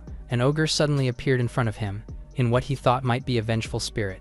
Yuri grabbed the spear, but it suddenly exploded on his hand. The system panel suddenly showed up, announcing that he acquired an advanced curse magic. Gilly laughed it off, telling him to show her more of his strength. She transforms her body as she looms over him. She swore to crush and make him her new servant. Her hand instantly glowed. A crimson wave of smoke suddenly emerged from the ground. She then dashed forward, asking how it felt to be immobilized. Multiple red slashes took over the place, while Yuri was left in the middle. Suddenly, he popped up with blue energy surrounding his whole body as he used his curse reversal. Gilly gritted her teeth, blinded by the light he emitted. The curse magic of Gilly disappeared as the place got back to normal. She instantly leapt above, opening her glowing palm as she threatened Yuri. A massive evil flame suddenly emerged, traversing towards Yuri's direction. Yuri stood unfazed. With his cold demeanor, he activated his advanced purgatory. A huge flame suddenly formed in his hand, countering Gilly's attack. A massive explosion suddenly took place inside the forest with Gilly's loud cry. She began falling from the sky with her disintegrating body, while Yuri leapt above her. He grabbed her weapon, saying that she toys a lot of innocent humans. With his palm wide open, he declared that the one who should be judged is Gilly. The latter clenched her teeth in retaliation, while Yuri activated his advanced spear of judgment as it engulfed Gilly's whole. Back in the Moiron village, Hilda couldn't believe that Yuri managed to defeat the Oni god. She added that Arya was right for calling him an extraordinary man. Hilda bowed to him and asked to take care of Arya from now on, in which he agreed. Arya panicked and told him not to agree easily, prompting him to ask if she does not like him. She then turned around and asked Yuro to get going, but his gaze was fixed on Hilda's earrings. He suddenly showed his hand, telling Hilda that he had something to deliver. He showed her the earring, saying that it is something that the Ogre King had. Hilda grabbed the earring in surprise as if recognizing it. Her eyes became teary and thanked him. Arya and Yuri then walked away from the village. She then thanked him for not telling Hilda the truth. Yuri curiously asked if Arya saw, in which she admitted because she was up high with Lime. Yuri looked down as he told a lie. He admitted that he couldn't bring himself to tell the cruel truth. Arya smiled at him warmly, telling that she likes kind lies, because Yuri saved both Hilda and her son. Yuri finally understood what Arya meant. Arya suddenly told him that he had grown, in which he asked if it was a compliment. Yuri slowly opened his eyes. He was confused with the feeling of being underwater. Someone called him out as he was sinking. It was a girl, being glad that he finally woke up. He looked at her in confusion. He seemed to recognize the face of the girl, but he couldn't remember it. With the last of her magic power, she spoke to Yuri directly in his heart. With tears in her eyes, she pleaded with him to head to the Water City immediately. She glows in blue as she shouted. She then vanished, leaving only her words that the world will face its destruction otherwise. Yuri asked what she was talking about while holding his breath. With his eyes half closed, he began to choke. He opened his mouth to gasp for breath, but he was underwater. Being asleep, Lime was on his forehead. He suddenly got up, asking if it was Lime's doing. He stretches her, thinking that the dream feels very urgent. He got up, thinking that if the world was destroyed, he wouldn't be able to live freely. It's a hassle for him, but he will head to the Water City to check it out. Inside the guild, Yuri told the receptionist that he wanted to go to Luminaria. The receptionist replied to him that due to emergency and being a normal adventurer, it is not allowed. He looked down, proving that something is definitely happening. He cluelessly asked if there's another way because if he doesn't go, the world will be destroyed. Having no other option, the receptionist handed a quest. She urged him to accept the top secret quest from Luminaria. She told him that she can't disclose the details, but other selected adventurers will be participating. In order for him to participate, he had to pass the Night Order's rigorous test. He then accepted the test to join in, when someone walked towards them. It was Rika, waving and asking how he had been doing. She asked if Yuri will be taking the Luminaria quest too, in which he affirmed. Rika admitted that she'll be joining too and asked if she can accompany Yuri. She heard the Night Order, recalling the memories from before. Yuri and Lime looked at each other, seemingly wondering what was that. At the testing area, Yuri noticed that there are so many people that will be taking the test. Rika told him that the Knight's Order test won't be easy, so stay focused. Suddenly, someone called her out.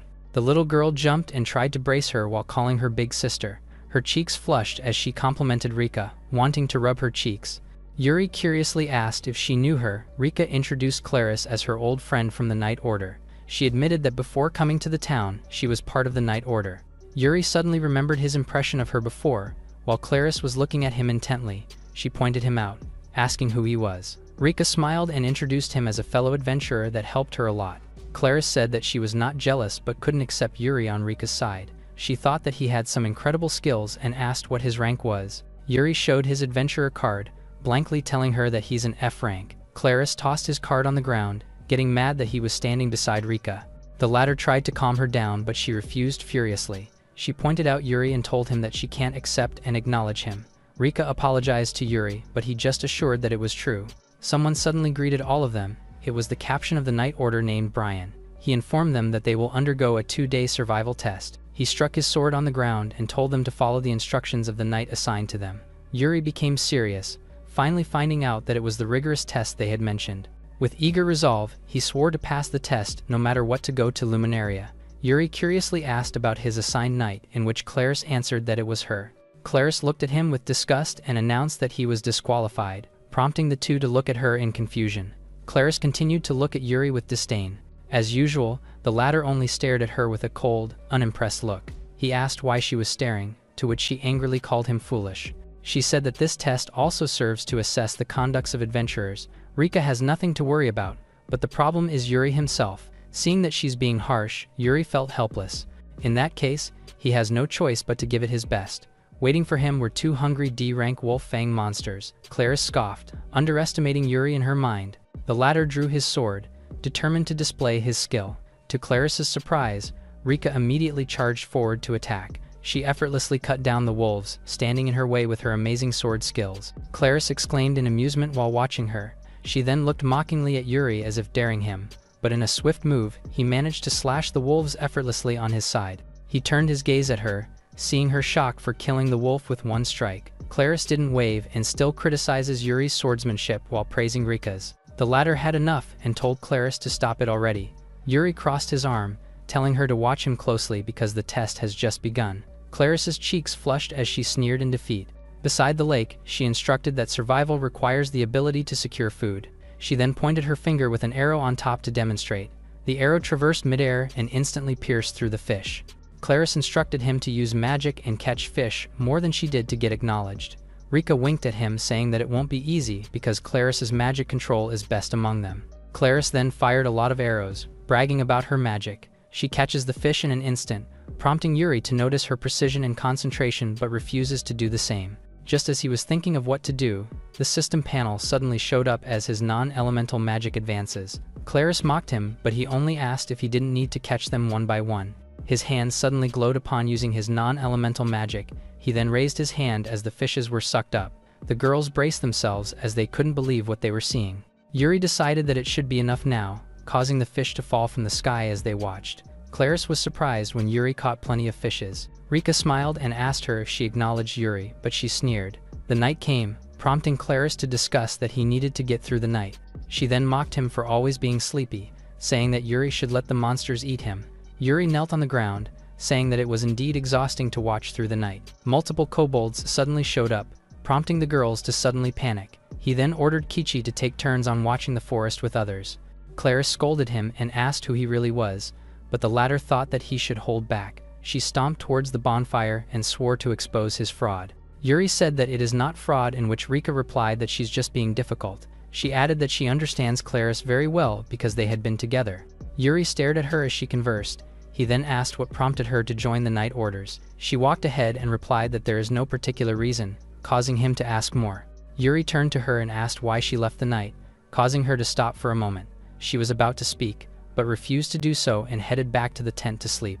Yuri felt like she avoided the question with loneliness. Yuri then heads towards Claris. He tells her that she can rest because Kichi and the others are watching. She refused as she doesn't fully trust them and swore to protect herself. Yuri realized that earning her trust would take some time, so he sat down with her and asked how the two of them met. Her face was delighted when she heard that Rika knew her very well. She then smiled widely, wanting to tell him about her sister's greatness. Yuri stared at her as he waited for their story. Meanwhile, Rika was sleeping soundly inside the tent. Claris was eager to tell their tale from the night order when Rika protected her from the bullies. When Claris was young, they were attacked by monsters. She watched her parents die right in front of her eyes. The monster suddenly lunged towards the poor Claris, causing her to shut her eyes tightly as if accepting her fate. But the Luminaria Knights suddenly showed up and saved her. That prompted her to become a knight to save other people's lives too. After that, she was taken to the orphanage where she honed her swordsmanship skills. Due to her dedication, she was admitted as a trainee to Knight Academy, but she met the reality of life as she got bullied by others. Because those who became knights were from an elite family, and the rest of them were those who barely passed the rigorous entrance exam. She wiped her tears as she was just an unusual presence from the academy. And when the bullies tried to hit her with their bakken, the young Rika showed up and protected her. The bully furiously asked who she was, but she scolded him. Rika introduced herself with confidence, causing Claris to look up to her with admiration. From then, Claris decided to follow Rika because she is truly a knight who protects others. Yuri suddenly remembered how Rika always made sure to check on him and take care of him. Claris scolded him for taking advantage of her sister, but he denied it. Claris gazed at him and acknowledged that he is strong, but he was reckless. She admitted that she can't recognize such a person to the Knight's Order. Yuri stared at his hand, thinking that Isha had said the same thing to him. Suddenly, a group approached them. They smirked arrogantly as they finally found Claris. The latter and Yuri stood up as she asked what they needed from her. The group admitted that they got rejected and they couldn't accept how blind the Knight Order is. They drew their weapons, threatening the knight because of how they treated them. A dagger suddenly formed on Claris's hand, mocking them for having a petty resentment. The man smirked widely, while Claris suddenly froze as she felt something. An E-rank, poisonous snake suddenly bit her leg. She managed to slash the snake in half. The enemy laughed at her, saying that she couldn't do anything because she was unable to move. Claris got mad and called him a coward, but the man just smirked as he cut his palm.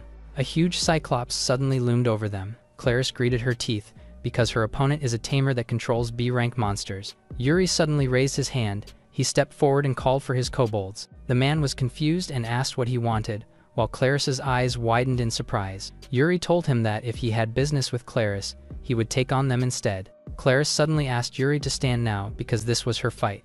The man agreed, saying that Yuri will just regret it later. The Cyclops suddenly lunged towards his direction, striking with its glowing weapon, but he stood unfazed. A massive explosion took place as the attack landed, leaving the three men to look in shock. The Cyclops growled because Yuri managed to stop the attack with bare hands. Turns out that the B-rank Cyclops was hypnotized by curse magic. Yuri realized it, noticing that he was forced to obey them. His hands suddenly glowed, engulfing the huge Cyclops and him inside of it. He told the monster that it was now free to live as it chooses, causing the Cyclops to react in shock as its mouth parted. It then looked behind and stared at the men. It suddenly growled furiously at them, causing them to react in shock. They ran away from the scene as the Cyclops chased before them. Claris was stunned, remembering how Rika saved her through Yuri. The latter turned his head, asking if she was okay. Her cheeks flushed as she looked at him. She tried to get up while telling him that it was nothing. Yuri noticed that the poison was spreading through her body. He then called out Lime and ordered her. Lime sucked the poison out of her body. Yuri asked how she was feeling, in which she surprisingly felt better. Claris suddenly went silent. She then curiously asked why Yuri saved her. She shut her eyes and admitted her mistakes. Her eyes suddenly widened when Yuri told her that Rika would be sad if something happened to her. He got up, saying not to neglect others and live honestly and sincerely. It was all that he learned during his adventurer training. Claris never thought that she was the one being taught a lesson. The sun rose and she congratulated Yuri for passing the test to save Luminaria. Meanwhile, Rika was still asleep despite the commotion outside. Rika curiously asked if something really happened like that. She didn't expect that the two would be close while she was asleep. Yuri suddenly looked ahead and exclaimed. They were in front of the cliff as their meeting spot. The two of them looked up when someone called them up from above. It was Claris riding a dragon mid-air. She waved her hand and apologized to keep them waiting. She landed on the ground with a wyvern, prompting them to ask if it is their transportation. Claris said that Luminaria is beyond the Eastern Sea and traveling using the carriage will take a long time. The two girls smiled widely as they rode the wyvern, with Claris exclaiming in excitement. The three of them were traversing the sky, with Rika smiling widely from the wyvern's view. Yuri asked if they could fly faster, but Claris scolded him because the dragon is meant for two only. She added that Yuri can just jump off and swim so that Rika and her can enjoy themselves. Without a word, Yuri instantly jumped off the wyvern. The girls were shocked as their eyes widened, with Claris asking what he was doing. Rika suddenly noticed that there was something heading towards them. It was a B-rank dark wyvern welcoming their way. Their wyvern suddenly stopped in fear and tossed Rika from above, prompting Claris to call her out in worry. Yuri instantly bit his finger, activating his non-elemental magic. From there, the sky dragon suddenly emerged and caught Rika just in time while biting the dark wyvern. Yuri then leapt above the dark wyvern. His sword glowed brightly while telling it that he was in a hurry. He instantly cut the dark wyvern in half, causing it to fall from the sky. Yuri praised the sky dragon, and it roared as an answer. Claris watched them in disbelief while Rika was surprised that Yuri could control a sky dragon. Claris' brows furrowed, thinking who he really was because even a veteran knight can barely do it. With things being resolved, Yuri told them to speed up. The dragons instantly soared the sky, with Rika praising it because it is faster than before. Claris's cheeks flushed, being annoyed that her sister was taken away. Rika smiled widely because she could already see it. In front of them was the Luminaria city they had been eager to go to. Yuri was thinking internally that Luminaria is a beautiful city by the sea. He was wondering what could possibly happen in such a peaceful city. The people from the city looked above in confusion. They were wondering what's with the sky dragon because it was huge. Just as Yuri got off, he faced a questioning because they were surprised. The old man apologized because it was too big for their stables, but Yuri dismissed it. Yuri thanked the sky dragon as it vanished right before their eyes. Claris instantly dragged him away and told him not to get too much attention. Luminaria was built with waterways running so it blends with the sea. The girls called Yuri out, saying that the Luminaria headquarters was there. But Yuri was left in front of the girl's statue, causing Rika to ask him in worry, but he just asked her about the statue. Rika revealed that she was Lady Aqua, the founder of Luminaria. Yuri noticed that she looks like the person in his dream while uttering her name. At the Elise Lake of Luminaria, a big dome of dark energy was present. Inside of it was the Cloak Man, asking Aqua to tell him everything she knows. Aqua asked what he was talking about, but the man told her not to play dumb because he knew that she contacted someone. He grabbed her chin, telling her that no one is coming to save her even with that. His subordinate called him Lord Serial, saying that there is urgent news. He added that a dark wyvern patrolling the sea was shot by an unknown force. Aqua smiled in delight, thinking that Yuri came. Serial found out that it was Aqua's doing. He then thanked the subordinate and told him that he is no longer needed. The subordinate asked for help, but he was vanished in the dark by Serial's magic. Aqua shouted in alarm, but Serial told her that they were nothing but a sacrifice to fuel his dark magic. He then directed his glowing hand towards Aqua. He released his dark magic on her, making her shout in pain. He swore to erase those who would come while Aqua landed on the floor. His eyes glowed as he raised his hand with an engraved number of 4. Aqua can barely keep her eyes open as she calls for Yuri. Claris happily extended her hand, informing that they had arrived. She told them that the building in front was the headquarters of Luminaria, and it was also known as the Silver Shield. She added that they were named after the Silver Guardians. While Yuri noticed that it was more beautiful than the guild, they stopped in front while Claris thanked Lord Marius for waiting. Marius stood before them. He greeted them as they arrived. Rika and Claris bowed down as Marius showered them with appraisal. Yuri pointed Marius out and asked if he was really amazing, surprising the girls. The two girls instantly scolded him and told him to watch his mouth. They then instantly apologized to Marius, in which he understands. Marius stared at Yuri, noticing his strong and pure aura. He also noticed that his swordsmanship and magic is formidable. His eyes narrowed as if he was standing in front of a legend. He suddenly asked what Yuri's name was, and he instantly answered. Marius smiled, saying that he was the very person he had been searching for. Yuri stared back at him as if observing him. He doesn't know how powerful the court magician is, but seeing him in front, he was sure that he was the strongest person he had ever met. Going back, he told them that they will accompany the knight in order to investigate the singularity. The three of them looked confused, with Yuri asking what was that. He then told him that the singularity is the dark magic dome at the east. He admitted that the knight had failed, so they sought help from the adventurers. He ordered them to head to Elise Lake and help Luminaria be free from singularity. Yuri thought about it, thinking about Aqua and the world's destruction. He suddenly stepped forward and told Marius to leave it to them with determination. The latter then smiled with satisfaction and told them to rest first. In the small inn, Yuri was lying down when Lime suddenly called him out. He asked if Lime was hungry, in which she answered, and with that, he realized that they haven't eaten yet since morning. But he remembered Rika's reminder to stay quiet inside the inn. He then decided to take a little walk. Lime and him had a meal at the meat shop, and took a little walk once again, but he noticed Rika on the other side. He then called her out, prompting her to look at him. She instantly noticed him and asked what he was doing there. He admitted that Lime and him got hungry, so they went out to eat something. He then asked about her, causing her to be caught off guard. She was about to talk when someone suddenly exclaimed. It was Barry that recognized her. She became annoyed and asked what he wanted. Barry exclaimed that she was cold, asking if they couldn't meet without a reason. He then added that it makes him sad because they were once engaged. Yuri suddenly thought that they were ex-fiancé, while Rika suddenly jumped off the wall. She stood confidently, saying that she broke the engagement long ago. Barry thought that she came back to show off her man. He pulled out a weapon and told her that he must be good enough. He aimed the weapon on her neck, saying she could be his third woman. Rika annoyingly told him to take it back and not disrespect Yuri, but Barry instantly slammed her through the wall and told her that she can't win against him with an arrogant face. Yuri stretches his hand behind him, saying he should be the one to know his place. Barry suddenly turned around. He instantly threw off a kick towards Yuri, but the latter moved faster than him. Yuri managed to evade each of his attacks effortlessly. Barry scoffed in excitement. He then leapt backwards and asked if he was joining the quest.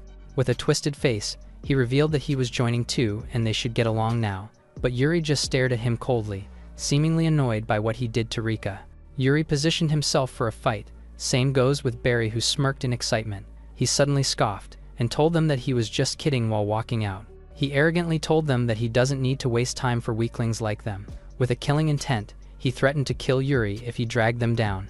Yuri blankly told Rika that even someone like him can become a knight. He noticed that he was a bit frivolous but had some refined movement. Rika suddenly told him that Barry was one of the reasons why she quit the knights. She revealed that Luminaria is her hometown, and her father was once a knight everyone respected but unfortunately died. She felt alone and decided to be a knight, but everything was decided and she left. She gazes at her father's tomb, being sure that he will scold her. Yuri told her that as long as she's happy, that's all what matters. He then faced her and reminded her that loving freely is not a bad thing. Her eyes softened as she agreed to him. With resolve, she told him that they will surely save Luminaria. A bunch of adventurers walked through the path, while the three of them were following around. Marius told Yuri that he will count on him, getting their attention. He admitted that without a doubt, Yuri was the key to the operation. Yuri felt like the expectations skyrocketed, but he will do what he can. Barry showed up on their back with a smirk, being surprised that Yuri was the ace. He arrogantly told Yuri that he was the ace, and he's just a mere knight. Rika got annoyed while Claris told Yuri to be careful. She revealed that Barry is the strongest knight in order, and during the Great Suppression, he was the only one who came back alive. Yuri's eyes narrowed, thinking that Barry's strength is a real deal. Suddenly, the adventurers noticed something ahead of them. A knight named Hawks turned to Marius, who already knew what they had to do.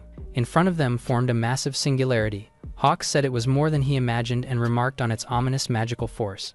Suddenly, Barry streaked past them and teased Hawks for being scared. He led the full front attack, unwilling to back down after coming this far. He ordered his men to follow him and charged into the singularity. Hawks seemed pissed with Barry's recklessness, while Marius thought it was good. Seeing everyone attack, Rika urged Yuri that they move now as well. They began touching the surface of the singularity and entering inside. Upon entrance, Rika was surprised, while Yuri had that same bored look on his face. All three of them looked up at the massive light orb above them. Rika couldn't help but feel that the atmosphere inside this singularity is unsettling. Suddenly, they sensed that something was coming their way. When they looked, they saw countless dark goblins rushing toward them. The adventurers panicked after realizing that they are way stronger than usual. There were goblins that went to attack Yuri as well, but they all met their demise at the edge of his flashy sword play. Marius's fire heated up the battleground with just the tap of his staff on the ground. He conjured a fire tornado, aiming to incinerate the enemies. He then commanded the adventurers to wipe out the remaining ones. Seeing the old man's strength, Barry couldn't help but click his tongue in frustration. He squinted his eyes angrily and remarked on how meddlesome he is. More than goblins, dark wolves and rabbits were also waiting for them. No matter how many they take down, more of them just keep coming. Yuri figured out that the monster's unusual strength is the effect of the singularity. A knight repeated the dire situation to Barry and suggested they retreat. This pissed the latter as he grabbed his neck and called him a coward. He then threw the knight forward, letting him slide and bounce across the ground. He then fell into a massive pit where a monster was waiting for him. It was the Sand Emperor, a rank B monster, drooling for flesh. Marius raised his staff and casted a powerful black orb forward. The black orb hovered beneath the knight to catch him. Everyone commended Marius's amazing magic. The knight was saved, and he thanked the old man for saving him. The old man then noticed something behind him. To his surprise, Barry suddenly launched a sneak attack on him. He glanced back, groaning as he asked Barry what he was doing. Even Rika and the other knights were surprised to see what had happened. Marius fell to the pit, right before the mouth of the drooling Sand Emperor. A wicked smile formed in Barry's lips, feeling triumphant as he bade farewell to Marius. Everyone peeked at the monster beneath the pit, who was looking at them too. Barry celebrated the death of Marius with a vicious laugh. Clarus was utterly enraged and attacked him, asking if he lost his mind. The latter only looked back as the ice spears approached him. He effortlessly conjured a barrier to block the attacks. Hawks and Rika charged toward him in sync. A powerful explosion ensued afterwards. The adventurers were then surprised to see the monsters disintegrating into black smoke. These black smokes then condensed into a single place. Both Hawks and Rika were surprised upon seeing the sight that unfolded before them. Barry was absorbing the essences of these monsters. The energy he unleashed was so powerful, enough to push them back. Seeing this almost demonic transformation, Rika wondered what happened to him. Barry emerged with his demon form, surprising everyone. He then grinned widely upon feeling the power surging through him. He turned to Rika and said that this world is just trash. He ascended into the air, saying he has made up his mind. He said he wants to live freely, without being bound by anyone. He then prepared a massive magic circle to attack everyone below. Clarus and the others wondered what kind of magic it was. It turns out that the smoke weakens those it touches, hindering their movement. Barry wondered why humans are weak. Feeling sick, he used to be one of them. As he prepared to fire his magic and kill them all, a surge of green wind beam magic streaked past him. The attack grazed his face, successfully wounding him. From the ground stepped out the figure of a man. It was Yuri, looking at him with cold eyes as he challenged him. Seeing it was him again, Barry was pissed off. He then charged down to attack, aiming to kill him. Yuri was able to draw his sword and cross his blade with Barry's. The latter then taunted him, saying defending alone won't let him win. But Yuri's usual calm and composed demeanor could never be broken by that. That was when Barry sneaked behind, surprising him. The two locked their eyes with contrasting energies as their swords once again clashed. Their fight resulted in a powerful shockwave that leveled the whole battlefield. Yuri then asked why someone skilled like him betrayed the knights. But to Barry, knights are worthless and he needed to prove his own strength. Clarus was surprised as she listened to his ramblings. Same goes for Rika, who refused to acknowledge him. As he whipped out his hands, Yuri recognized the mark appearing on it. That was when he revealed that he had joined the numbers. He bragged that this number is the title given only to the chosen strongest. Little did he know, the silent man in front of him is the same as him. Yuri then told him that he misunderstood the true meaning of freedom. He called him delusional because of his beliefs, pissing him off. But as Yuri lectured Barry, the latter didn't see that he already managed to get close. Yuri aimed his sword as he told him the freedom he seeks, getting him caught off guard. A massive explosion due to Yuri's magic took place, but Barry managed to leap above. He arrogantly mocked Yuri for only crawling around, but Yuri appeared behind him with a massive whirlwind. He was shocked because Yuri was able to stay in the air using his wind magic.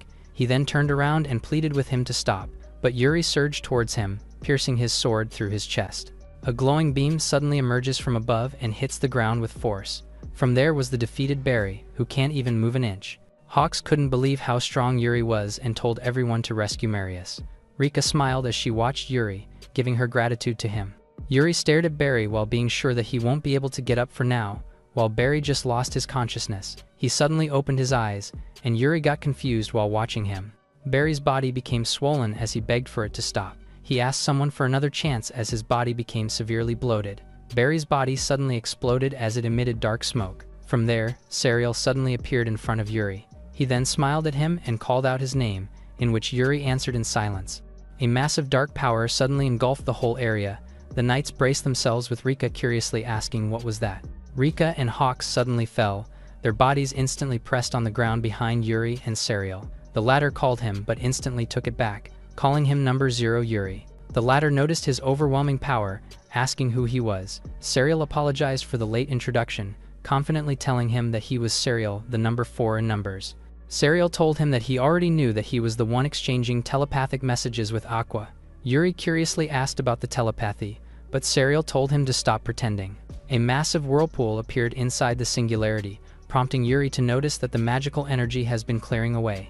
Something suddenly caught Yuri's attention. From a distance was someone being held captive.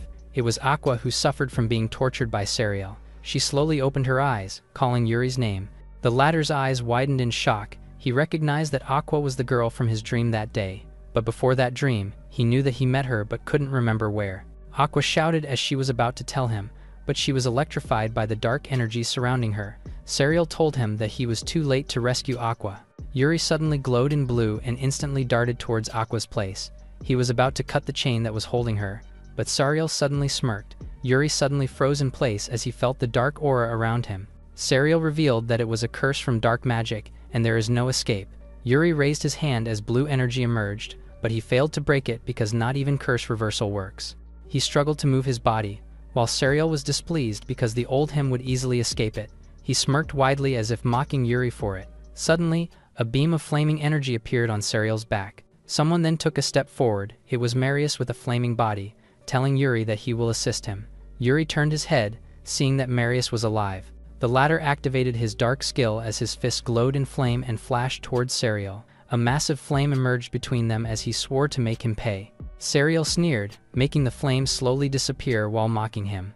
Marius leapt above, throwing a follow-up attack towards his enemy. But Serial appeared behind him and knocked him down by targeting his nape. As he fell, Serial told him that if he trained for 100 years, he would be a double-digit number.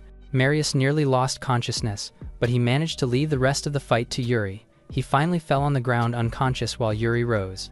A blue energy suddenly engulfed the latter as he stood, only for Serial to realize that it was a distraction to break free from the curse. Yuri raised his hand, and a tremendous amount of flame engulfed the whole area. He then appears in front of Serial, who is confused by the kind of magic he has. In one swift move, Serial was able to throw him in the distance. Yuri managed to balance himself on the water, but Serial quickly followed up an attack in which he luckily blocked. Serial grinned widely and told him to get serious. Yuri readied his sword while his opponent mocked him. A bright magic power suddenly erupted as he channeled it towards Serial, but the latter just blocked it effortlessly while calling him pitiful. He then spread his wings and hit Yuri directly on his body. In a deep blue lake, Yuri fell as if there is no ending for it. This is the first time that he felt that he stood no chance against an enemy. Aqua suddenly appeared and grabbed Yuri, saying that he was once a hero who saved the world. Yuri slowly opened his eyes as if recognizing her. She once again introduced herself and told him the journey they had together. They once fought together against the rulers and built peace. Yuri recalled her bright face, his comrade who helped him defeat the Demon King. Aqua cupped his face, telling him that she won't forget their memories together. She told him to believe in her because if he regained his true power, he would surely defeat Serial. Yuri stayed in silence, then a system panel suddenly showed up and announced a new skill. His eyes glowed brightly as he unlocked the rank SSS Hero's memory skill. Serial was left above after sending Yuri on a deep lake. He descended on Aqua's place. He informed her that Yuri was at the bottom of the lake and she no longer had a hope, but Aqua refused. She looked at him and told him that he will definitely return alive. Due to that, a massive dark energy engulfed her whole, which caused her to scream in pain. Serial raised his hand, saying that if Yuri came back, it would only repeat the same thing. With Aqua barely holding it, he added that Yuri is no way on his level. He gave her a menacing look and declared to end everything. Suddenly, the water on the lake burst out, prompting him to look back and speak in arrogance. He became silent when Yuri suddenly passed through his back. He turned his head in shock, seeing the chain snap on Golden Strike. Engulfed with golden energy, Yuri carried the almost unconscious Aqua. With her barely open eyes, he assured that it is okay now. With a cold gaze, he swore to her that he would end it very quickly. With his hero's memory, he is granted with all combat abilities being tripled. He laid Aqua down and faced Serial, who was pleased with his sudden appearance. He grinned widely and told him to show what he had, but Yuri instantly appeared behind him. The latter's swing tore a golden arc into the air as he attacked Serial. He didn't stop there, and their exchange of blows went on with countless sword slashes. Serial was forced to retreat and flew into the air. Looking at him, he was wondering what had happened to Yuri. He figured out that the man in front of him is on a different level from before. Following Yuri's attack was the explosion of his mighty inferno. Serial grunted in pain as he looked at the opponent sharply. With this, he felt compelled to take things seriously and activated his magic. Countless spears were pointed at Yuri as Serial told him to become his sacrifice as well. He sent those spears at Yuri, resulting in a powerful purple explosion. He calmly gazed at the aftermath of his attack, but his confident eyes gradually widened in shock as the golden light hit his face. Breaking through the attack was Yuri's sword. While wild flames were seen erupting from his magic, Yuri's eyes were a paradox, coldly glaring yet fiercely burning. In one swift strike, he charged forward with explosive force and a blinding explosion. Serial hovered in the air, his body pierced with golden light. He was groaning in pain from the damage he had just suffered. But he then looked back with an ominous glare and a wicked smile. Yuri looked back at him with the usual coldness as Serial praised him. Serial revealed that the form Yuri had just defeated is only a clone. He finally recognized Yuri as the strongest of the numbers, the one entitled with number 0. A talisman then hovered in front of him.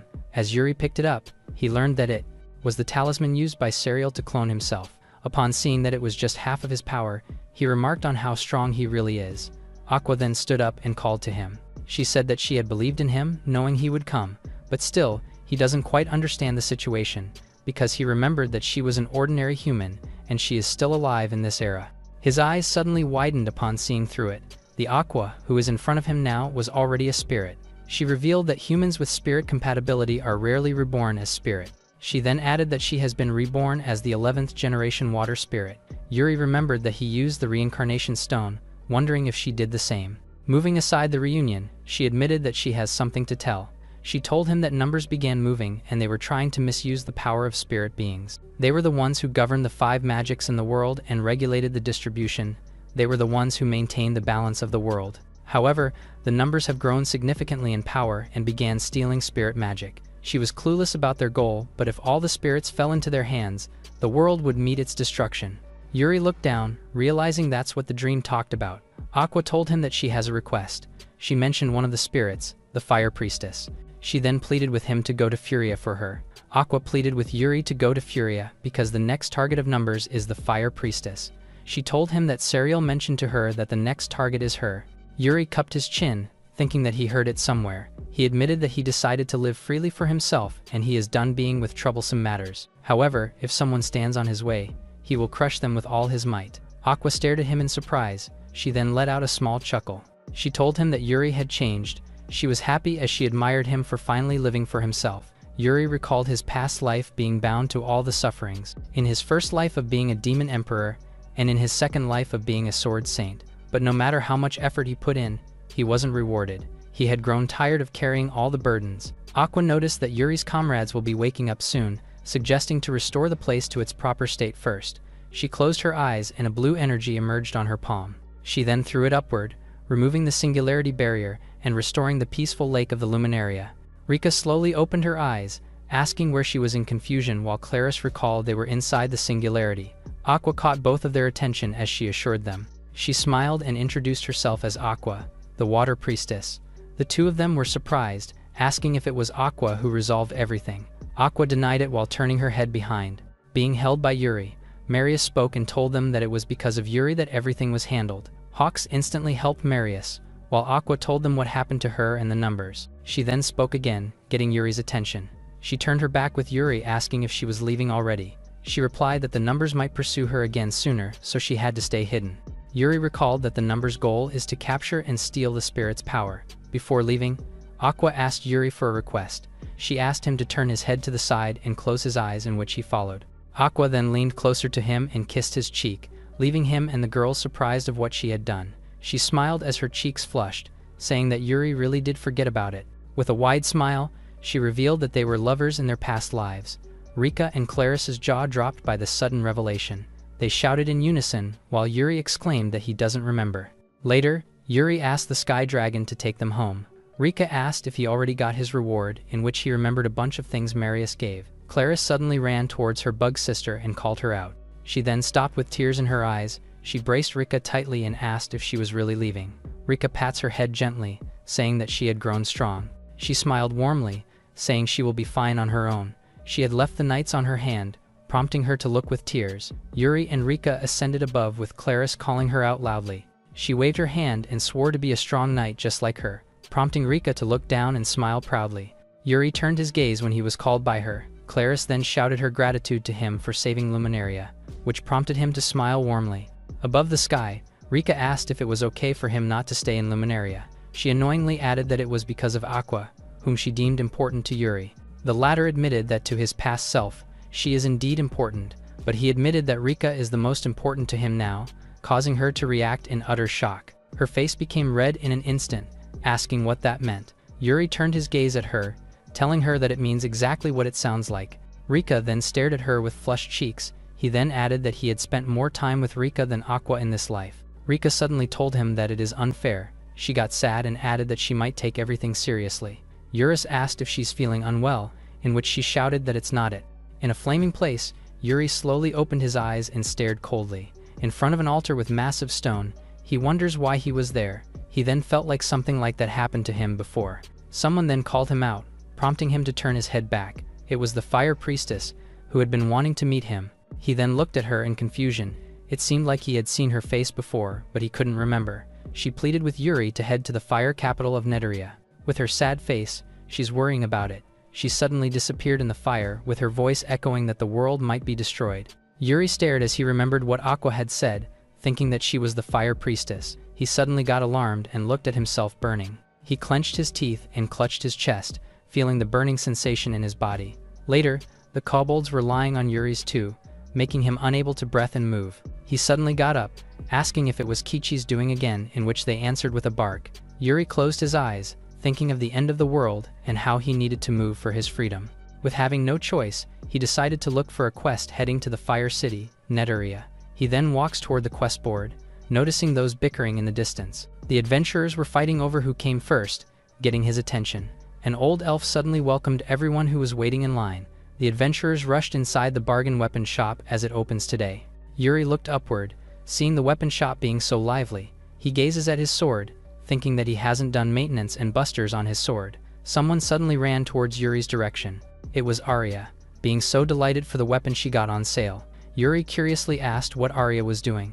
The latter happily presented the weapon shop where she got her weapon. She also presented the old elf named Kali as the neat shop owner. She then asked Yuri if he wanted to check it out, saying that they offer cheap maintenance. Yuri acknowledged that it is cheap and tempting, but he would rather do it to someone he trusts. He refused Arya's offer, saying that he got a regular blacksmith he went to. Yuri opened the blacksmith shop's door and told him that he had maintenance to do. What he witnessed was the two people bickering inside the shop. The little girl then dismissed it, saying to her grandpa that she's done. She suddenly bumped into Yuri, prompting her to scream. She was sent backward, cupping her head in pain while Yuri asked if she was okay. With tears in Tia's eyes, she told him that she's fine. She instantly ran away as she apologized to him. Yuri curiously asked Grandpa who she was. Grandpa told him that she was his granddaughter Tia, and they had a bit of a fight about the shop. Yuri curiously asked if something happened, to which Grandpa answered. Grandpa thanked the new weapon shop with sarcasm because their business is now completely dead. He shed tears because blacksmiths pour their souls into their weapons, prompting Yuri to look down in sympathy. Grandpa sneered as he noticed that they were there again. It was two people collecting his repayment for today. Yuri curiously asked who they were, to which Grandpa told him that they were debt collectors. The latter told them that he will have money next month and throw them away, but they refused to. The debt collectors threatened to take his granddaughter away if he had no money to pay. The long-haired man then told him that there were plenty of customers who wanted a little girl like her. Grandpa angrily told them that Tia had nothing to do with it. The bald guy suddenly aimed his fist towards Grandpa. Yuri then raised his hand and activated his non-elemental magic. A lot of gold coins fell from above, causing the bald man to stop. Yuri coldly gave them 1,000,000 gil and firmly told them to get out. The debt collectors reacted in shock. They then grabbed the sack of gold coins and ran away. Hugo, the grandpa, apologized to him for getting caught up, but he dismissed it. Hugo went silent. He then apologized and told Yuri that he can't make his sword anymore. He revealed that Taya wanted to take over the shop, but he refused because it is dying.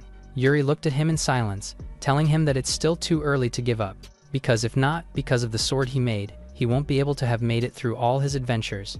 He admitted that he still wanted Hugo to make his sword, causing his eyes to widen. And to help him build his shop, Yuri offered to lend his strength. At the adventurer's tavern, Yuri told Pancho everything that happened to Hugo. Pancho crossed his arms, saying that the new weapon shop used deep pockets to crush their competitors. He then added that Kali extorted the dwarves who lost their job from their previous shop. Yuri realized the shady thing behind the shop and told Pancho that he wanted to help Hugo. Pancho raised his finger, telling that there's a way to do it. He raised his fist and proudly told him about the ideal blacksmithing contest or the SmithCon, causing Yuri to blankly ask him about that. Pancho revealed that the SmithCon is a contest between blacksmiths to showcase their best sword. He added that if Hugo wins that, his name will be heard as the best blacksmith in the ideal. Yuri admitted that he didn't know it existed, so he then praised Pancho for that information. The latter told him that judging from the situation, Hugo can't make a sword now. Yuri admitted that Hugo lost his spirit. While he could gather the materials needed, he needed someone else. Pancho asked if he had someone else in mind, prompting his eyes to widen in realization. Meanwhile, Tia retaliated and asked the debt collectors to let her go. They then told Tia that they had a perfect job for a cutie like her. She shouted at them, saying she doesn't need it because she found her calling to be a blacksmith. The man told her that she'll earn a lot to help her grandpa. She firmly refused and told them that she will rebuild the shop, prompting the man to sneer at her. Someone suddenly jumped off the roof. It was Yuri who was descending towards them. Yuri landed between them, causing Tia to react in surprise. With a cold expression, he told them to leave because he got business with Tia. The latter's mouth parted, while the collectors told Yuri to get lost because he always gets in their way. Someone suddenly showed up, saying things are different now. A giant boar head appeared as the debt collectors asked him to get Yuri. The boar head smirked as the two introduced him arrogantly, but Yuri looked at them unimpressed. The boar head raised his weapon towards Yuri, prompting him to set Tia aside. He counterattacked and slashed through his axe, while throwing his elbow on his nape. The boar head knelt on the ground, with Yuri hiding his sword back. The debt collectors were in disbelief as the boar head fell. Yuri ordered them to grab their pal and get out of the area immediately. He threatened them not to show their faces again around Hugo's forge. The debt collectors screamed in fear as they ran away. Yuri turned his head to Tia and asked if she was okay, in which she answered. Yuri directly told her that he needs to talk to her, prompting Tia to look at him in confusion. Tia grabbed his hand, telling him that she has been looking for someone strong too. She asked him to join the SmithCon with her in desperation. She admitted that she wanted to win and gather materials from the eastern mine. Yuri curiously asked her what she meant by that. Tia admitted that to forge a quality sword, she needed rare ore and a bodyguard to protect her. She told him that Hugo told her not to go because it is dangerous, but she always loved her grandpa's shop. Watching her grandpa forge the swords, she also took a liking to all of his creations too. With eager resolve, she told Yuri that she will win the SmithCon and protect her grandpa. Yuri realized that she thinks of the same thing and materials is one of the criteria too. Yuri agreed to her, prompting her to thank him cheerfully while introducing themselves to each other. Little did they know, the one-eyed bat was watching them from afar. At the fire capital named Neteria, someone informed the fire priestess that Yuri is heading to a different mine. He mocked Flare, the fire priestess, that her expectations were off. He then asked what the spirit folks see in Yuri. Serial told her that Yuri struggled even in his fragment, and he won't stand a chance against him. Flare chuckles and tells him that he doesn't understand. She believes that Yuri will come and defeat Serial. The latter just smirked at her claim. He then raised his hand and told her that he looks forward to it. Dark tendrils suddenly surged towards Flare, causing her to wince in pain. With tears in her eyes, she still believes that Yuri will defeat him. With Yuri being with Tia, Flare desperately called him. Under the bright sky, Tia happily told Yuri that she is counting on him, while the latter replied the same. He then noticed that Tia is tall for a dwarf. She then revealed that she is a half-dwarf and her grandpa is a pure-blooded one, which made him rare. They both halted when Tia announced that they were there. She told him that these huge rocks were the eastern mine. Yuri noticed that the vibe there was different from the northern mine as the air feels lukewarm. Tia reminded him to stay sharp because only high-ranked adventurers were allowed there. Yuri told her blankly that he is not high-ranked, but she dismissed it. Tia winked and told him that they were confident in their eye for talent.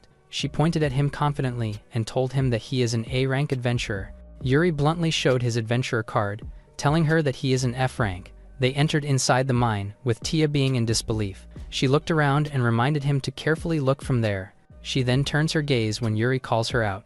The latter pointed out a small wooden cart, prompting Tia to scold him. She tried to pull out Yuri, telling him that it could be a trap. But then, she was unfortunate enough to step on the red button. She was left speechless when the cart slowly moved. It then became faster, causing her eyes to bulge out in shock. She shouted in fear with tears in her eyes while holding tightly on Yuri. The latter told her that they could reach the deepest part faster, claiming it a good start. The two of them got confused when a large stone appeared, and it turns out that it was a C-rank stone golem growling before them. Tia looked at it, thinking that it was really a trap, while Yuri remained unfazed. She told Yuri to wait, prompting him to look at her. She raised her hammer, telling him that she will handle this one.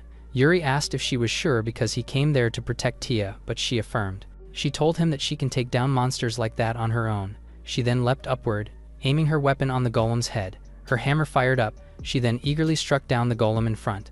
The golem turned into pieces, falling over them. She landed perfectly on the small cart. Yuri noticed that her hammer's external explosion boosts her strength. She got up again as the golem kept coming their way. While fighting the golems, she told him that the ore they give isn't rare, but she got to keep it through. Yuri decided not to step in because Tia can handle it, but his eyes widened upon noticing something. Tia stumbled upon a really huge golem as her eyes bulged out. The B-rank grand golem loomed over her as its eyes glowed. She began weeping as the golem's fist struck towards her, but Yuri instantly carried her, letting out a flame on his palm and causing an explosion. Tia called him out. He then realized that it was the end of the line. He stepped on the cart, and then quickly dashed towards the golem's location. With his glowing sword, he slashed through the grand golem effortlessly. The grand golem still retaliated and raised his fist against him. A massive torrent of fire suddenly engulfed the golem. Yuri then activated his physical enhancement magic. His hand glowed brightly, leaving the golem in confusion. The grand golem was easily tossed in the distance. Yuri then clenched his fist, activating his durability and destructive boost. He leapt upward, leaving a massive shockwave below. He then threw a destructive punch towards the golem, destroying it into pieces. The magic stones were falling as its body was torn, while Tia was left on the ground watching. Her eyes lit up in happiness, saying that she really knew it. As Yuri descended, she knew that her instincts were spot on. Seeing the glowing stones on the table, Hugo was utterly surprised as he recognized the mithril ore. He suspected that Tia got them from the eastern mine, in which she honestly admitted. She smiled brightly and told her grandpa that she will use it to forge an amazing sword. With her eager resolve, she told him that she will win the SmithCon and build the shop again. Hugo looked at her with sadness in his eyes. He then stood up and told her that it is too late now, because no matter how good the sword they make, it can't beat cheaper ones. He added that it's all about money. Tia clenched her fist, telling him that she will forge it instead. Her grandpa told her not to be stupid because mithril ore is the hardest to work with. He shouted at her, telling that there is no way an amateur like her could do it. Tia gritted her teeth. She slammed the table and told Hugo that it was something they didn't know until they tried. She reminded him that she was his granddaughter, so she knew that she could do it. She grabbed the stones with eagerness to prove it. She then ran away, prompting her grandpa to call her out. As Hugo watched her leave, Yuri asked him if he was sure about his decision. Hugo admitted that Tia got the talent, but it's still too soon for her to handle mithril. He stood up, admitting that Tia is like an ore to him. He poured his heart out to shape and polish her again and again. He stared at her, saying that he wanted her to be a fine sword someday. Tia was seriously working on the stones, while her grandpa growled as he fixed his cup. Yuri shut his eyes as he heard him order Tia to move. Hugo knelt down and told Tia to watch him closely, in which she followed. The next day, Yuri came back to Hugo's shop. With dark circles under his eyes, Hugo greeted him. He cupped his forehead, saying that he fell asleep after doing the final adjustment all night. He smiled, saying it was his first time working with that material, so it got tricky. He opened the box, only to find nothing inside. He suddenly stood up, seeing the sword he made instantly gone. His eyes widened in shock, thinking that it got stolen. Suddenly, someone showed up and asked what was the matter. It was Kali, saying that he heard something troubling. Hugo asked him what he wanted. Kali revealed that he heard Hugo will join the contest and came to cheer him up. He then mockingly looked at him, telling how unfortunate he is because his sword got stolen. Hugo angrily accused that it was his doing, but he laughed it off and told him not to accuse him without proof. Yuri found Kali suspicious, but can't assume that he was the culprit without proof. The system panel suddenly showed up. His unattributed magic advanced, making him able to read someone's mind. His eyes glowed brightly as he gave it a try. Kali told Hugo that he really didn't know anything, but inside of that he knew that his subordinate took the mithril sword because he wanted to shatter Hugo. Yuri's eyes narrowed, knowing that he really is the culprit. Hugo pointed out the sword behind his back, in which he told that it was the item from his shop. He said that it was the finest sword he could make. He showed the demon sword Durandal to Hugo arrogantly.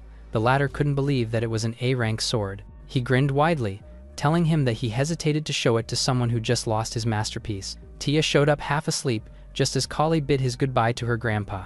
Hugo was left devastated with Yuri turning his back. He told him that he would get the sword from Kali's subordinate, but Hugo stopped him. The latter looked down, saying that even if they retrieve the sword, it won't stand a chance against a demon sword. With a new plan, Hugo decided that they should make a better sword than the demon one. Tia interferes, saying that there is a way to obtain the material. She asked her grandpa where to get the material, prompting him to call her out. With determination in her eyes, she told him to leave it to her. Yuri then speaks up, prompting the two to look at him. He told Hugo that he will help to save his shop too. Hugo stared at him in silence. He then cupped his forehead as he figured it out. He pointed his finger, revealing that with holy magic ore, they can forge a sword that surpasses anything. Yuri curiously asks about where to find it, while Tia carefully listens. Hugo's brows furrowed, revealing that they could find it in the city of fire named Neteria. He then recalled that Flare was asking for him to go to the Neteria to save the world. His eyes narrowed, thinking that things won't go smoothly this time either. Yuri and Tia ascended above, riding the sky dragon. She happily pointed in front, saying she could already see it. Her voice echoes above, seeing the fire capital of Neteria. Inside the capital, the two of them walked their way. Tia tried to look ahead, finding no one, which confused her. Suddenly, Yuri spotted a guy from a distance. They walked towards the guy with him, apologizing to ask for something. The guy told them to leave while they can, prompting Yuri's confusion. He said that Neteria thrived thanks to the rare ore, but the bustle mine was suddenly engulfed by darkness. Tia stepped up and told them that without magic, crops won't grow and the town will be ruined. Yuri decided to solve the problem first before they could mine the holy magic ore. The guy curiously asked about them going inside the mine. He walked away, giving them warning that it wasn't a place for ordinary ones. He added that the guild put restrictions on it, prompting Tia to react in shock. Yuri deemed it a problem because there is no B-rank adventurer around. Suddenly, someone spoke up and told him that she's there. It was Chloe, smiling and greeting Yuri. The latter remembered her because they teamed up on an evil dragon subjugation quest. Yuri asked why she was there, but Chloe returned the question.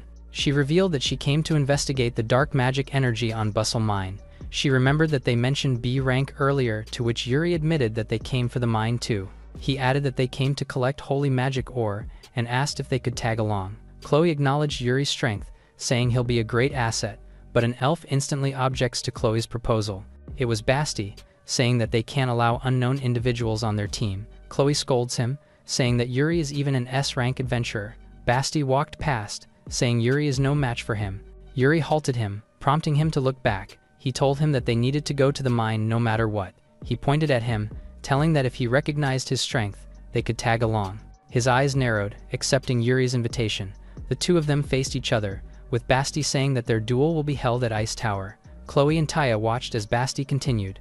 Basti added that they use magic to create Ice Tower and compete with quality. Yuri stared at him while he added that it is their sacred form of dueling. Basti said he will go first, channeling a massive ice magic on the ground. A huge ice tower suddenly formed in front of him. Tia's eyes bulged out, asking in confusion, with Chloe explaining that Basti is the strongest among them. Tia was filled with worry, calling out Yuri's name. Basti arrogantly told him that it wasn't even half of his power. He then added that it was the power of an A rank, daring Yuri to surpass it. Yuri admitted that it might be difficult, prompting Tia to stare at him in worry. Chloe just stayed in silence, while Basti shut his eyes and declared his win. Yuri knelt down as his palm glowed, telling everyone not to move. An ice formed on his back, while the ground turned into ice. Basti was in shock because everything was turning into ice. Tia and Chloe got alarmed, with Tia asking what the sound was. Suddenly, a platform of ice appeared beneath them. It then surged upward, causing the three of them to react differently. Basti looked down in fear as he couldn't believe the size of the tower. Yuri apologized to them, saying that he is not good at delicate stuff. Tia seems like having fun while Chloe praises Yuri for going beyond expectation. Basti accepted his defeat and let him join, while Yuri ordered the ice tower to go directly towards the Bustle Mine. The four of them arrived, with Basti couldn't believe that Yuri is still in F rank despite being strong. Basti revealed that to rank up, they have to complete 4 quests of his rank within a year. He revealed that the investigation doubles, because it is a quest for Chloe to rank up. He added that Chloe has the skills of an A rank and he wanted to see her get promoted. Chloe was listening to them as they walked their path. She then told them that Basti is her senior from Magic Research Society. Yuri learned that there is a whole process behind rank advancement but dismissed it. Basti cut off the chit-chats, telling all of them that the bustle mine is just ahead of them. Yuri noticed that the atmosphere feels just like the Luminaria. Tia curiously asked about the magic, in which Basti answered that it was a singularity. He revealed that it is beyond an S rank in difficulty. He then told Chloe that they can still turn back, asking her what she wanted to do. Chloe walks forward, saying that running away is not an option for her. Yuri agreed to Chloe, saying that it doesn't matter if it is a singularity. With eager resolve, he swore to get the holy magic ore. Basti couldn't argue longer and agreed with them. He ordered all of them to stay sharp and move in. A B-rank dark golem suddenly appeared in front of them.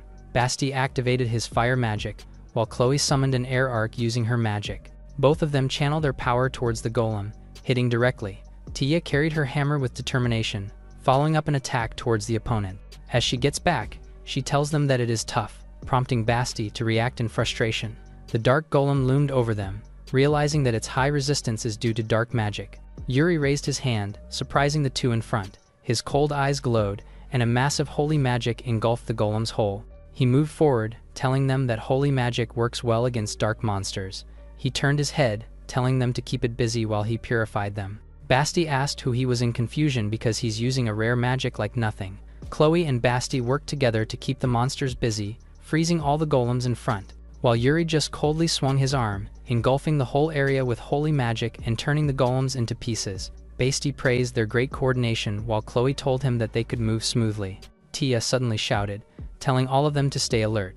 With all her might, she told them that something is near because it stinks. Chloe and Basti looked up in shock, while Yuri stayed in silence. Above them is a massive magic circle, with debris falling. Suddenly, a massive stone landed in front of Yuri. It then started to crack. Inside was an A-rank Dark Master Golem, which now stands before them. It suddenly disappeared in front, surging towards Yuri at a noticeable speed. Ice formed on the ground, but it managed to evade. Basti and Chloe sneered as it was too fast for them to catch. Yuri and the Dark Master exchanged blows, leaving only their trail behind. Yuri suddenly activated his holy magic, but the Dark Master was fast enough to dodge. The Dark Master counterattacked, sending Yuri to the cavern wall. It then punched him directly in the face, throwing him away in a distance. Yuri realized that mid-tier holy magic isn't working on it. Realizing that it wasn't going anywhere, the system panel suddenly showed up, announcing that he had acquired a high-tier holy magic. Yuri leapt upward, thinking that it must be because of the repeated use of holy magic. His feet landed on the wall, wanting to try it. He then leapt as high as he could, prompting the Dark Master to look up. It then suddenly surged towards him.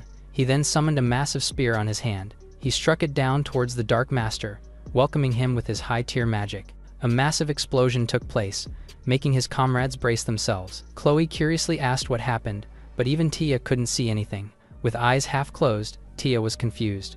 Yuri casually told her that he got the holy magic ore while handing it to her. Tia's eyes widened in surprise, with her lips forming a wide smile. She jumped out of excitement while praising him, with Basti saying that he's not surprised anymore. The ground suddenly shakes, and a massive hole appears before them. The four of them looked down in confusion. Basti was confused while Chloe realized that it was a trap. Tia seems to be enjoying the fall, while Yuri remains unfazed about it. Chloe noticed that the fog is getting thicker, with Basti realizing that the singularity must be close. Tia pointed ahead, saying that she could see the light. Yuri and Tia fell first, with him looking down below. Someone suddenly praised him for easily defeating his dark magic creation. Serial glowed menacingly, saying that he was eager to meet Yuri. The latter recognized him, calling his name. Basti and Chloe got alarmed, not knowing what was the thing below them. Yuri called out Lime, saying he's counting on her. Lime transformed bigger and caught all of them, while she grabbed Yuri's foot. She then instantly propelled him downward, with him clashing down towards Serial as their power erupted below. He realized that Serial's power is different from when they fought in Luminaria. He then deduced that it was his real form. Someone called him out, getting his attention. It was Flare, being held captive by Serial. With her eyes half closed, she believes that he will come. His eyes widened, thinking that it was just like Aqua.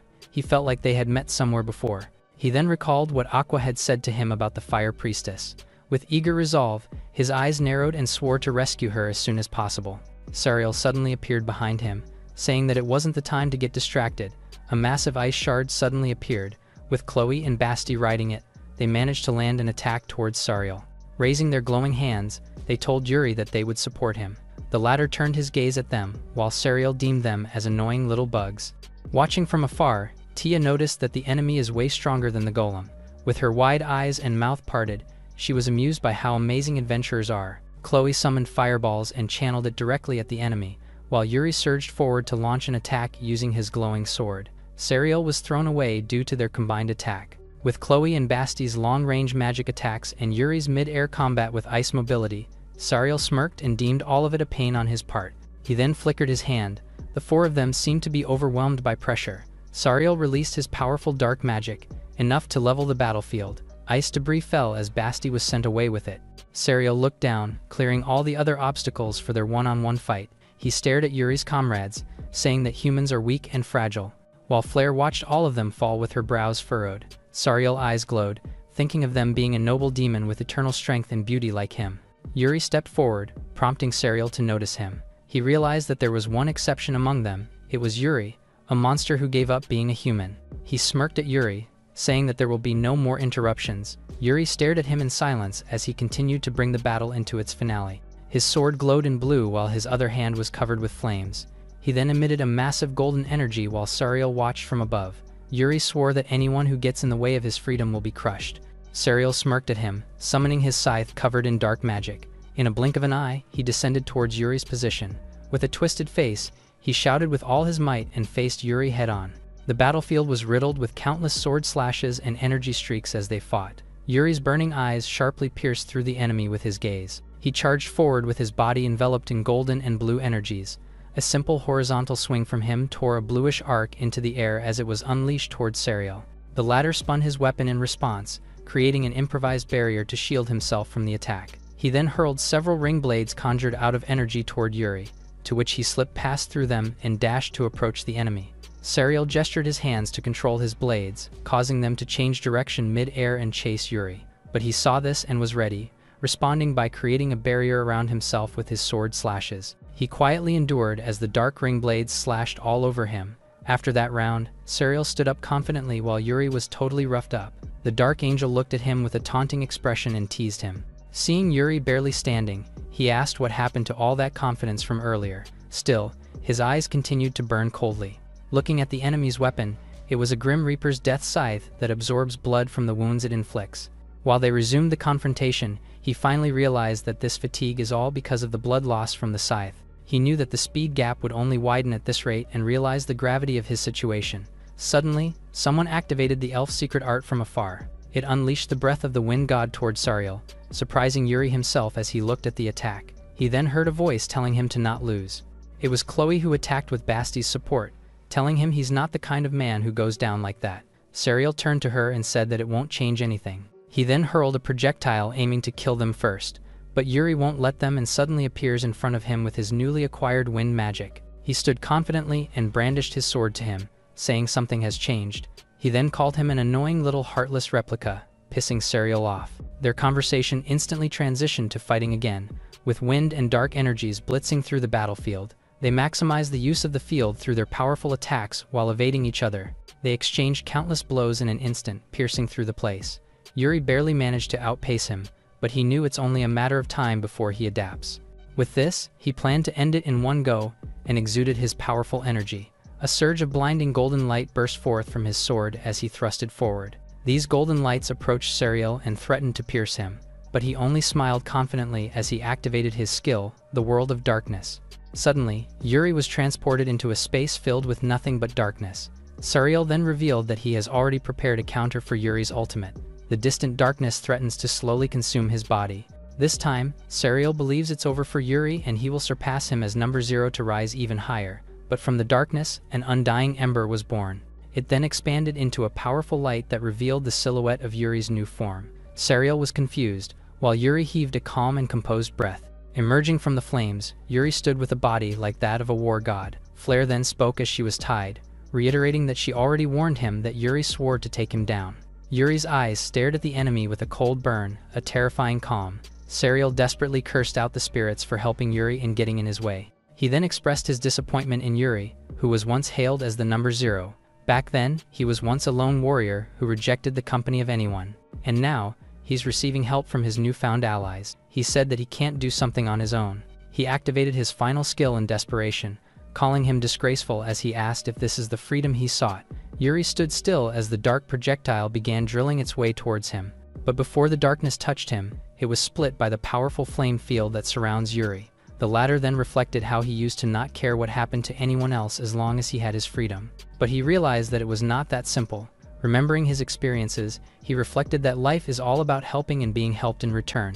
And in that kind of system, he found the very freedom that he is willing to give his all to protect. Serial pleaded for him to stop, but Yuri's cold rationality burned through the enemy without any hesitation. After his powerful attack, Yuri landed on the ground with Serial standing behind him. Yuri turned his gaze, seeing Serial gasping for his breath. Barely holding himself, Serial said that he can't afford to lose in a place like that. He told Yuri that he must surpass him, being the number 0. He raised his hand, having to say something. Suddenly, someone angrily talks to him as if taking his very own soul. He shouted in pain when a dark chain emerged from his body. Yuri's eyes glowed as he recognized the crest. It was a collar of domination that restrained the target's freedom. Serial raised his hand, pleading with someone to let him fight more to stop Zero. A purple eye suddenly showed up behind the chain. Then Serial's body exploded with the dark chains around it. Yuri stood before him, thinking about the collar domination. He remembered his previous life being tormented by the same magic. He used a special method to reset his life from 0, as the reincarnation stone glowed in his hand. It was the biggest reason why he chose to reincarnate, to be freed from the collar of domination. He touched his neck, remembering the one who placed the collar on him. Someone suddenly stepped outside the black hole. The guy smiled at him, saying that it has been a long time. He then opened his eyes, while Yuri stared and recognized him, the guy whose name is Zeth. From before, Zeth asked why Yuri betrayed the organization. He asked what could Yuri possibly want, even when possessing the strongest power. Going back, Zeth told him that he was glad to be remembered by Yuri. He was delighted to see the high-level control spell that his fool comrade invented. Yuri suddenly dashed towards him, raising his glowing sword. He managed to slash Zeth in half, or so he thought. He managed to get him. Zeth turned at him, telling that it is useless because what he sees is just a projection of him. He raised his hand, saying that Yuri belongs to him. His eyes glowed, saying that he can't wait to take Yuri's freedom again. He swore to bind him with a collar again, which made Yuri look at him coldly. The latter watched how he vanished into thin air. He stared ahead, remembering Zeth who took away his freedom. Meanwhile, Flare smiled at him, saying that he is still as strong as ever. He called her out and thanked her, while remembering their time together. Flare was also one of his comrades who stood by him during his Demon Emperor era. She never thought of seeing him again, admitting that it feels like a dream. She revealed that she had no idea what happened when she reincarnated as Fire Spirit. She smiled widely, thinking that she reincarnated just to fight alongside him again.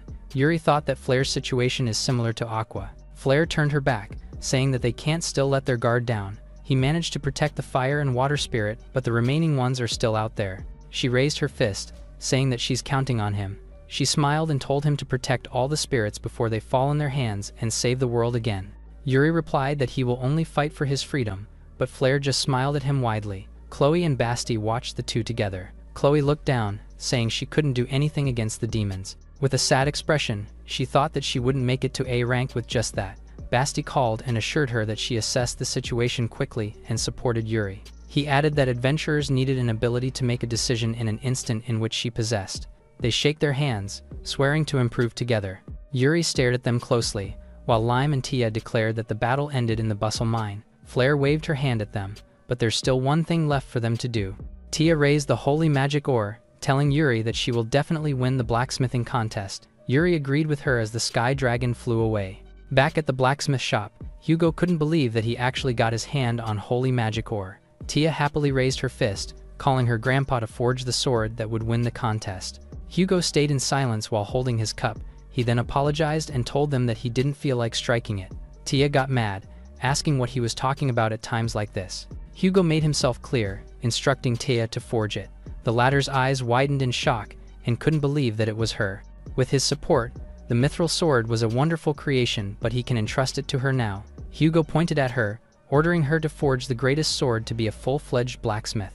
Tia stared at him, thinking through her answer. She agreed to her grandpa, prompting Yuri to smile before heading back. Tia went inside and sat at the forging area. She then started working in it. She was forging the sword carefully with full determination. And the day comes and the Lidial blacksmithing contest has begun. The MC raised her hand, asking who will be chosen for Lidial's best weapon.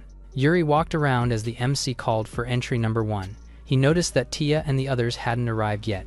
The MC called for entry number 2, but others heard that they were working at the last minute. Someone speaks beside him, getting his attention. It was Kali, seemingly mocking Hugo's shop and telling him that they ran away. He told Yuri that it was a shame because they will not be able to forge a good sword in time. He turned to him with a twisted face, telling how scared Hugo and Tia were. But Yuri remained unfazed, not minding what he was saying. The MC called for Kali, prompting him to show the demon's sword Durandal in front of them. The onlookers deemed it beautiful, saying that it is a masterpiece. The old men compliment how incredible it is, making them drawn on its beauty. Kali arrogantly tells everyone that aside from that, they also offer the cheapest price. He raised his hand, asking everyone to give their patronage to his shop. Yuri stood as he heard that the MC called for Hugo's shop. The MC was confused because they hadn't arrived yet even with their weapon. The onlookers got mad, telling them to hurry up. The MC was about to call for disqualification, but someone arrived. Yuri went on the stage, telling the MC to wait further. He told her that the Whitebeard's ship will appear with the greatest sword. The MC was hesitant. When Kali stepped up and told Yuri that they must have quit, he leaned towards Yuri and told him that even if they disappear, others won't care. Yuri's eyes narrowed as it glowed, but someone suddenly arrived. Tia called for Yuri, using her jetpack while carrying the sword. Yuri looked up and recognized her, while she held the sword with eagerness. She threw the sword towards Yuri, asking him to take it. Yuri caught it in time, revealing an SS rank holy demonic sword that carries 2 attributes. The onlookers and the MC were shocked upon seeing the rarest sword. The old men were mesmerized because it was the sword that all blacksmiths aspire to create. The onlookers deduced that this year's winner must be the Whitebeard's shop, prompting Kali to look at them in frustration. Being trampled, he accused that the holy demonic sword must be fake. He told them that there is no way they will be able to obtain the material and create it in time. But Yuri revealed that his subordinate carried it off. Kali was dumbfounded when Yuri revealed his dirty work to take out Whitebeard's shop, but Yuri thanked him because an even more magnificent sword was created. Kali's eyes narrowed in rage. He furiously raised his sword and aimed it at Yuri. With a swift move, Yuri managed to break his demon Durandal sword in half. Kali's eyes bulged out in disbelief. Hugo witnessed what happened as he stood in the back. His eyes became teary while Tia was excited about the winner. Yuri shut his eyes, hearing the MC announce Whitebeard's shop as the winner. Back in the town, Yuri was walking silently. Someone suddenly called him out, getting his attention. It was Arya, waving her hand happily at him. She noticed that Yuri's weapon was new, to which he revealed to her that it was from the shop. She then grabbed his hand, dragging him away while telling him that she found a weapon shop too. She told him that they had arrived. She added that it was a hidden gem which only few people know. The adventurers were fighting over the first in line, while Tia was happily assisting them. Yuri was able to witness it, letting out a faint smile. The two of them arrived at the door of the weapon shop with the sword he obtained from them. Yuri slowly opened his eyes. He was confused of his whereabouts as he fell together with debris. He noticed that he was in the sky, thinking if it was another dream. Someone suddenly called him out, getting his attention. An old man smiled at him, saying that he was worried because he was not waking up. Yuri stared at the man, feeling like he had seen him before, but he couldn't remember. As they stood face to face, the old man told him to go to the Wind City immediately. The old man began disintegrating, leaving a message that if he doesn't, the world will face its destruction. Yuri realized that one global disaster keeps coming after another. His eyes suddenly widened in shock, feeling that his body became heavy as he fell. He thought that it was Lime's doing until he opened his eyes. He was lying in midair until he noticed that he was falling. Sky Dragon suddenly appeared and called out to him. He then noticed her as she leaned closer to him. He then landed on her shoulder, thanking her for saving him. He noticed that he became careless as he passed out due to exhaustion after returning from the quest. As they soar above, he realizes that he will get dragged into something troublesome again. He then arrived at the guild, planning to take a quest for Lime's new food. He stood in the quest board in disappointment, finding the same quest over and over again. His gaze landed on Lime, asking if there is a quest that catches her attention. Lime sulked in, being tired of the wolf and goblin's magic stone. Arya suddenly showed up and called his name. She waved her hand and cheerfully ran towards him. She asked if he was looking for a quest, in which he answered. She happily pulled out a quest, asking him to join the rare item gathering quest. Lime chirped beside, prompting him to think that she was excited for the rare items. Rika suddenly showed up, recognizing him. She then smiled and walked toward them. She then pulled out a quest and asked him to join the subjugation of the B-rank monster. Lime chirps in excitement, making him notice. Arya pointed at Rika with annoyance, saying she was the first to ask Yuri. The two stared at each other in rage with lightning crackling between them. Yuri raised his hand and asked the two to stop fighting. They then faced him and simultaneously asked to choose between them. Someone suddenly stepped up and held his hand, telling them to stop.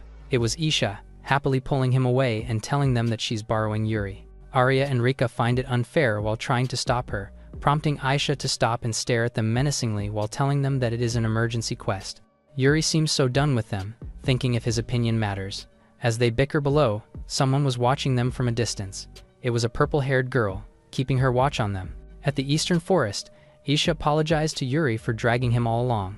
As they walk inside the forest, she reveals that it is a direct order from the guildmaster. She told him that the guildmaster is the head of Lydial Guild, and they receive a quest from her. Yuri realized that even adventurers who live for freedom can't avoid their duties. He remembered how he refused to be promoted because he doesn't like to take on a quest. He then told her that B rank must be really tough, but Aisha smirked as if there was something. She crossed her arms and proudly told Yuri that she is ranked 7th in A class. Yuri found it amazing and asked when it happened, but she said it was just natural. She revealed that the top 4 A rank are on another level because it hasn't changed in years. Yuri found out that there are still insane people, but it has nothing to do with him. He curiously asked why she needed him, but she revealed that it was an order from the guildmaster. She added that the quest is to make him her partner, but suddenly the wolves come out and growling at them. The C-rank wolves appear before them, as Isha told him that they need to eliminate rampaging monsters. She added that the quest is probably a test for Yuri. The wolves surrounded them as Yuri pulled out his sword. He instantly slashed the wolves in one swift move, surging past them. His eyes glowed as he coldly told her that he is not the type to just follow the guildmaster's order. Isha used her glowing sword and slashed the wolves in half, while Yuri did the same as if he was not bothered by it. The two of them stood by each other as Isha sighed in relief. They stood in the middle of 100 wolves' corpses, with her announcing that it was done. Yuri thought that even if the number is large, they can't measure his actual skill. A silhouette watched them from the trees. It then smirked, which caught Yuri's attention. A minotaur suddenly charged on their back with its weapon. Yuri carried Isha away as he managed to dodge its attack that caused the explosion. Isha looked at it in disbelief, while the minotaur grinned widely. It was a B-rank minotaur king, growling loudly at them. Yuri noticed that just before the king appeared, he noticed someone watching. The minotaur king growled in pain when Yuri suddenly slashed its body. It then landed on the ground, with Isha commenting that he was reckless. She then told him not to get the wrong idea because she could also take it down. Yuri agreed, saying he knew it that much. He then noticed a camera that focuses on them. The camera flashes in front of the two, while the guy tells them that it is a scoop. He grinned, announcing that an F-rank adventurer took down a B-rank monster. Yuri covered himself from the flash, while the man added that it will definitely be a huge scandal among the ranks. Isha sneered while Yuri curiously asked who that guy was. She revealed that it was Karj, whose life's purpose is to expose others' secrets. He was also 4th place in A-rank's adventurers, which made Yuri think that he was part of the top 4 she mentioned earlier. Isha asked Karj if he was also picked as a watcher, adding if she alone was not enough. Karj told her not to take it badly because the guildmaster wanted information quickly. Yuri realized that the quest was to partner with Isha and tail him, but he knew that it was to gauge his strength, but being watched does not feel good. Karj bid his goodbye, saying that he already got what he needed, but Yuri halted him, prompting him to stop in confusion. Yuri told him to delete the data on the camera, but he just smirked about it. He then pointed at Karj, saying that he does not want to stand out weirdly. Karj sneered at him, saying that he is more interesting than the rumors say. He then faced Yuri and agreed to delete it for him, but a shadow appeared on his feet. He instantly ran away, saying that only if he managed to catch him, but Yuri chased after. The shadows helped him move faster, while the shadow tendrils surged towards Yuri's direction, but the latter managed to grab the branch above and evade the tendrils. Karj turned his head, saying that he really had A-rank potential. Yuri was close enough to grab his head, but he disappeared in a blink of an eye. He landed on the ground, with Karj summoning shadows that looked like himself. He grinned widely with his camera flashing, asking Yuri to guess who is the real him. The latter covered his face due to the flashes, telling him that he had no idea. Karj was stunned in confusion, because Yuri swung his glowing sword around and slashing his clones. Karj's mouth parted in disbelief, hitting 6 places in one and thinking that it was a major scoop. He deemed Yuri too bad, swallowing the camera he had and saying that he was the real one. He bid his farewell while Yuri darted towards him. The latter swung his sword but was not able to chase after him. Isha walked towards him and called out his name. She admitted that she does not know why he clung to being F-rank. Her face glowed, admitting that if the guild found out his true strength they would never leave him alone. Yuri turned his face and stared at her as a response. Under the night sky, inside the guild master was watching the footage that Karj took. She crossed her arms, noticing that Yuri could put up a fight to an A rank. She recognized that his power is an A rank, or maybe he even surpasses that rank. Looking at Yuri's data, she swore that she had to find out the power that Yuri truly possessed. The adventurers gather inside the guild. Yuri notices that it feels a lot livelier than usual. He then arrived in front of the quest board. A replacement trial was posted and everyone was required to join. Someone suddenly stepped forward. It was the guild master of Lydiel named Mari, asking if he was Yuri. She asked him for a moment because she would like to speak with him.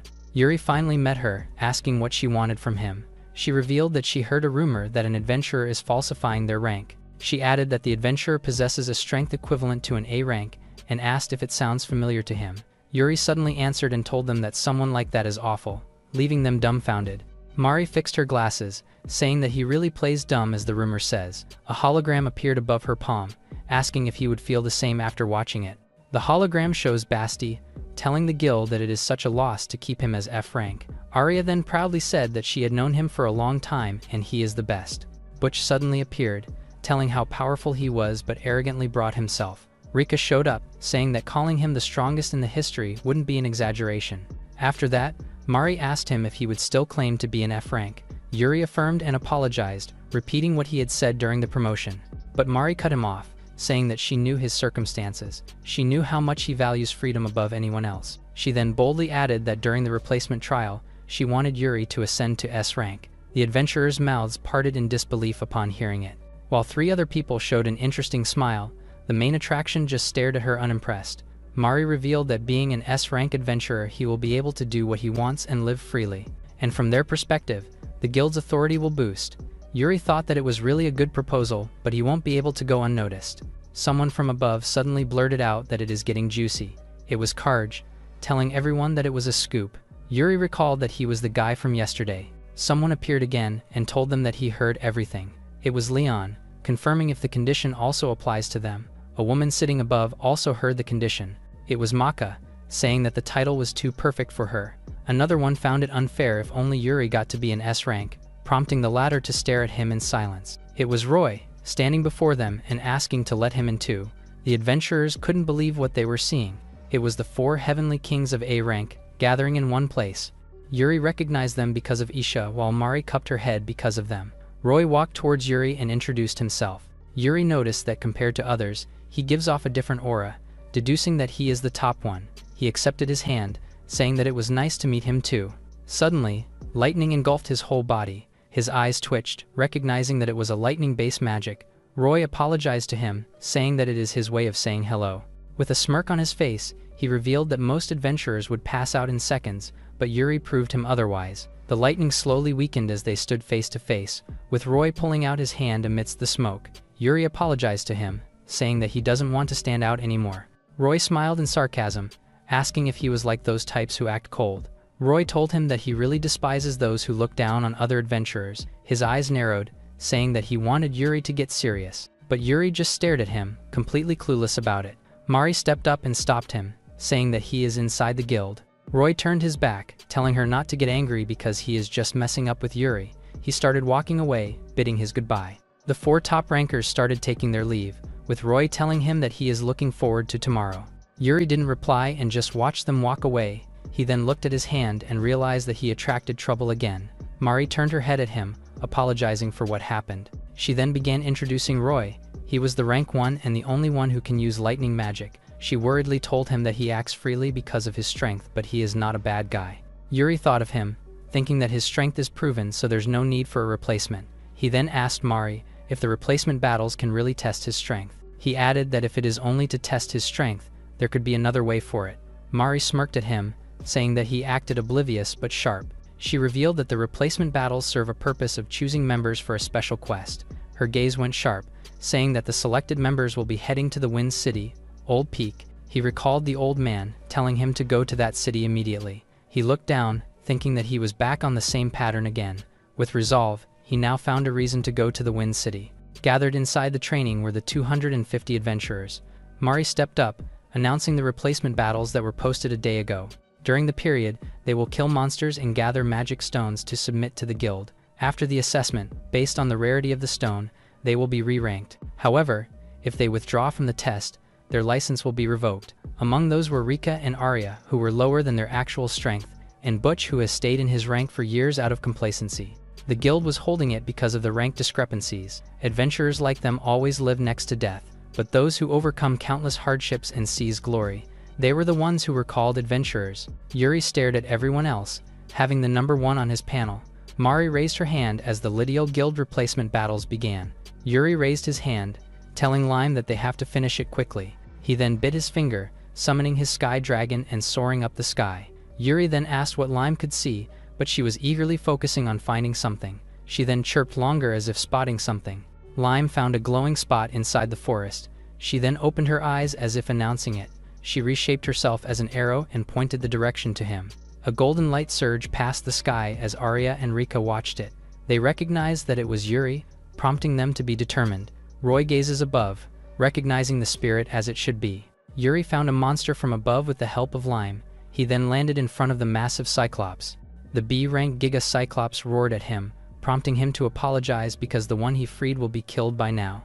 A blue shadow suddenly appeared, hitting the Cyclops in the face with one swift kick. Yuri's eyes widened in shock as Leon threw a finishing blow towards the Cyclops' body. He then faced Yuri, apologizing that he can't let him go ahead. With glowing eyes, he announced that he is the one who will become an S-rank. Yuri's face became unimpressed, not anticipating it. As they walked through the forest, Arya irritatingly asked why Rika was following her. The latter retorted, saying Arya was the one following her. The two of them engaged in a heated argument as Arya asked who Rika is to Yuri. She then blushed as she cleared her throat, saying she is someone important to him. But Arya wasn't willing to back down and bragged that she had already been introduced to his family. They were debating so hard that the rabbit beside them was trembling in fear. Their heated argument was about to escalate as they fought over who's more important for Yuri. Little did they know, a spider monster from up was eyeing them. By chance, Rika somehow looked up and noticed the threat. She then moved quickly, planning to push Arya out of danger's way while warning her to look out. The spider unleashed its powerful venom, hitting Rika in her arms and making her grit her teeth. She knelt on the ground in pain, while Arya asked if she was okay. She then worriedly asked why Rika had saved her, to which the latter said that Yuri would be sad if something happened to her. Arya was touched, looking at her speechless. She then leaned closer to check the wound, remarking at the urgency of needing to treat it as soon as possible. She began treating the injury, while Rika said it was nothing serious. But Arya deems it as a serious matter, because Yuri would be sad too if something happened to her. Now that Rika's injuries have been bandaged, she told Arya that it feels a lot better now. With a warm smile, she then thanked Arya for treating her. The latter responded with a cheerful smile as she returned the gratitude. Suddenly, they heard rustling noises and guessed that it must be Yuri. Little do they know, it was the noise of the other adventurers hunting their very own monsters. And among them was one particularly strong adventurer sitting atop of the pile of monster corpses. It was Roy, who did not even break a sweat when he hunted all these monsters. He was looking forward seriously, emanating calm pressure. Meanwhile, Leon and Yuri were seen traversing the forests.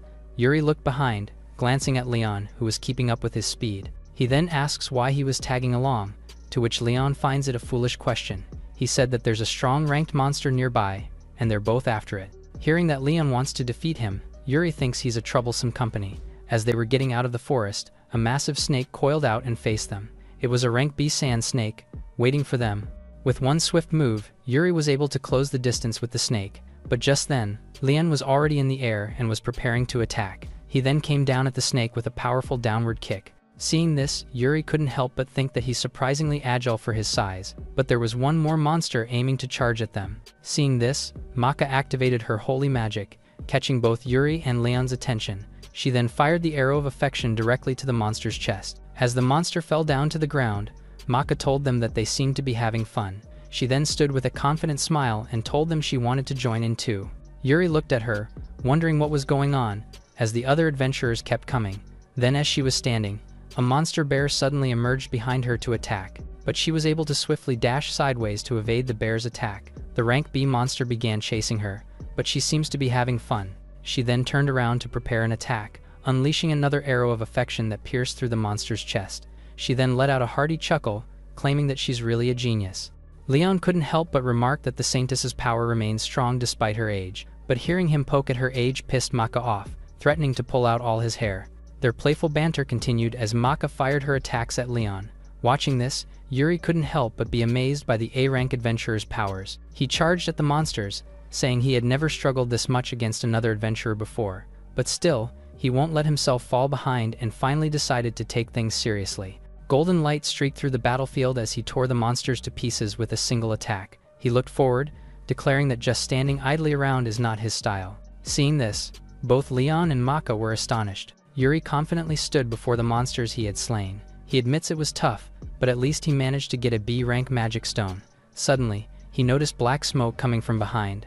The smoke grew and loomed over him as he looked up to it. From there emerged Karj, stealing the magic stone from the monster Yuri had just defeated. The latter only watched him with unimpressed eyes, while Karj only grinned and said he should try somewhere else. Just like that, he burrowed to the ground with his shadow ability and left. Maka remarked that Karj really has a tendency to do cruel stuff. Meanwhile, Leon asked if Yuri had potential, to which Maka said she had no idea. Turning to Yuri, he acknowledged that had been beaten and thought of another plan. At the bar, Pancho offered to give Yuri some advice because the first day didn't go well. Yuri said he was the only person he can trust at times like this, pissing Pancho for mispronouncing his name. The latter then told him that just hunting the monsters around won't be enough. He then asked him why not aim for an S-rank monster, to which he asked where he could find one. But Pancho has no clues too. Information about it is usually rare too. He then served Yuri a plate of their new long pasta bolognese for free. Pancho proudly boasted his cooking, while Yuri looked at it in excitement. Suddenly, a voice of a woman was heard insisting she saw something. It was May, reporting of the giant squid monster rising from the sea. This was enough to pique Yuri's attention, who turned around to listen. May continued pleading to the adventurers for help. Drinking his booze, the adventurer grew tired of her whining. He then threw the cup at May, scolding her for ruining her drink. He looked down on her, saying she must bring money if she wanted them to take on a job. Falling down, May had unintentionally exposed a little bit of her body. The wicked adventurers began assaulting her after seeing it. Yuri stood up to mediate, while Pancho pleaded with him not to break the shop. An inappropriate grin stretched out from the adventurer's mouth as he held May. The latter wanted to break free, but the adventurer was too strong for her. That was when Yuri finally held the adventurer's arms. He told him to let her go since she's not comfortable. The adventurers were surprised and asked for his identity. He told him to let go, but Yuri's grip only tightened and caused him to groan in pain. The adventurer frantically whined in pain while Yuri continued pressing his arms. The adventurer was pissed and asked for his name and rank. The latter introduced himself, the F-rank adventurer Yuri. The bullies began laughing at him after hearing his low rank, while May looked up to him with a confused expression. Yuri stood calm as the adventurers began berating him. The adventurers introduced themselves as George and Johnny, both C ranks. May warned him to run out of worry, while Pancho worried that the shop might get wrecked. The two clueless mutts charged forward to attack him. They hurled their throwing weapons at him, while Yuri even closed his eyes and effortlessly dodged them all. As the throwing weapons wreaked havoc inside the shop, Pancho was so worried. Even Yuri's meal got thrown to the air because of the enemy's throwing weapons. Yuri then pulled out the sword from his sheath, then sliced the throwing weapons that persistently chased him. With his left hand, Yuri then used his fireball skill. He hurled it towards George and Johnny, who weren't able to evade it and got engulfed in flames.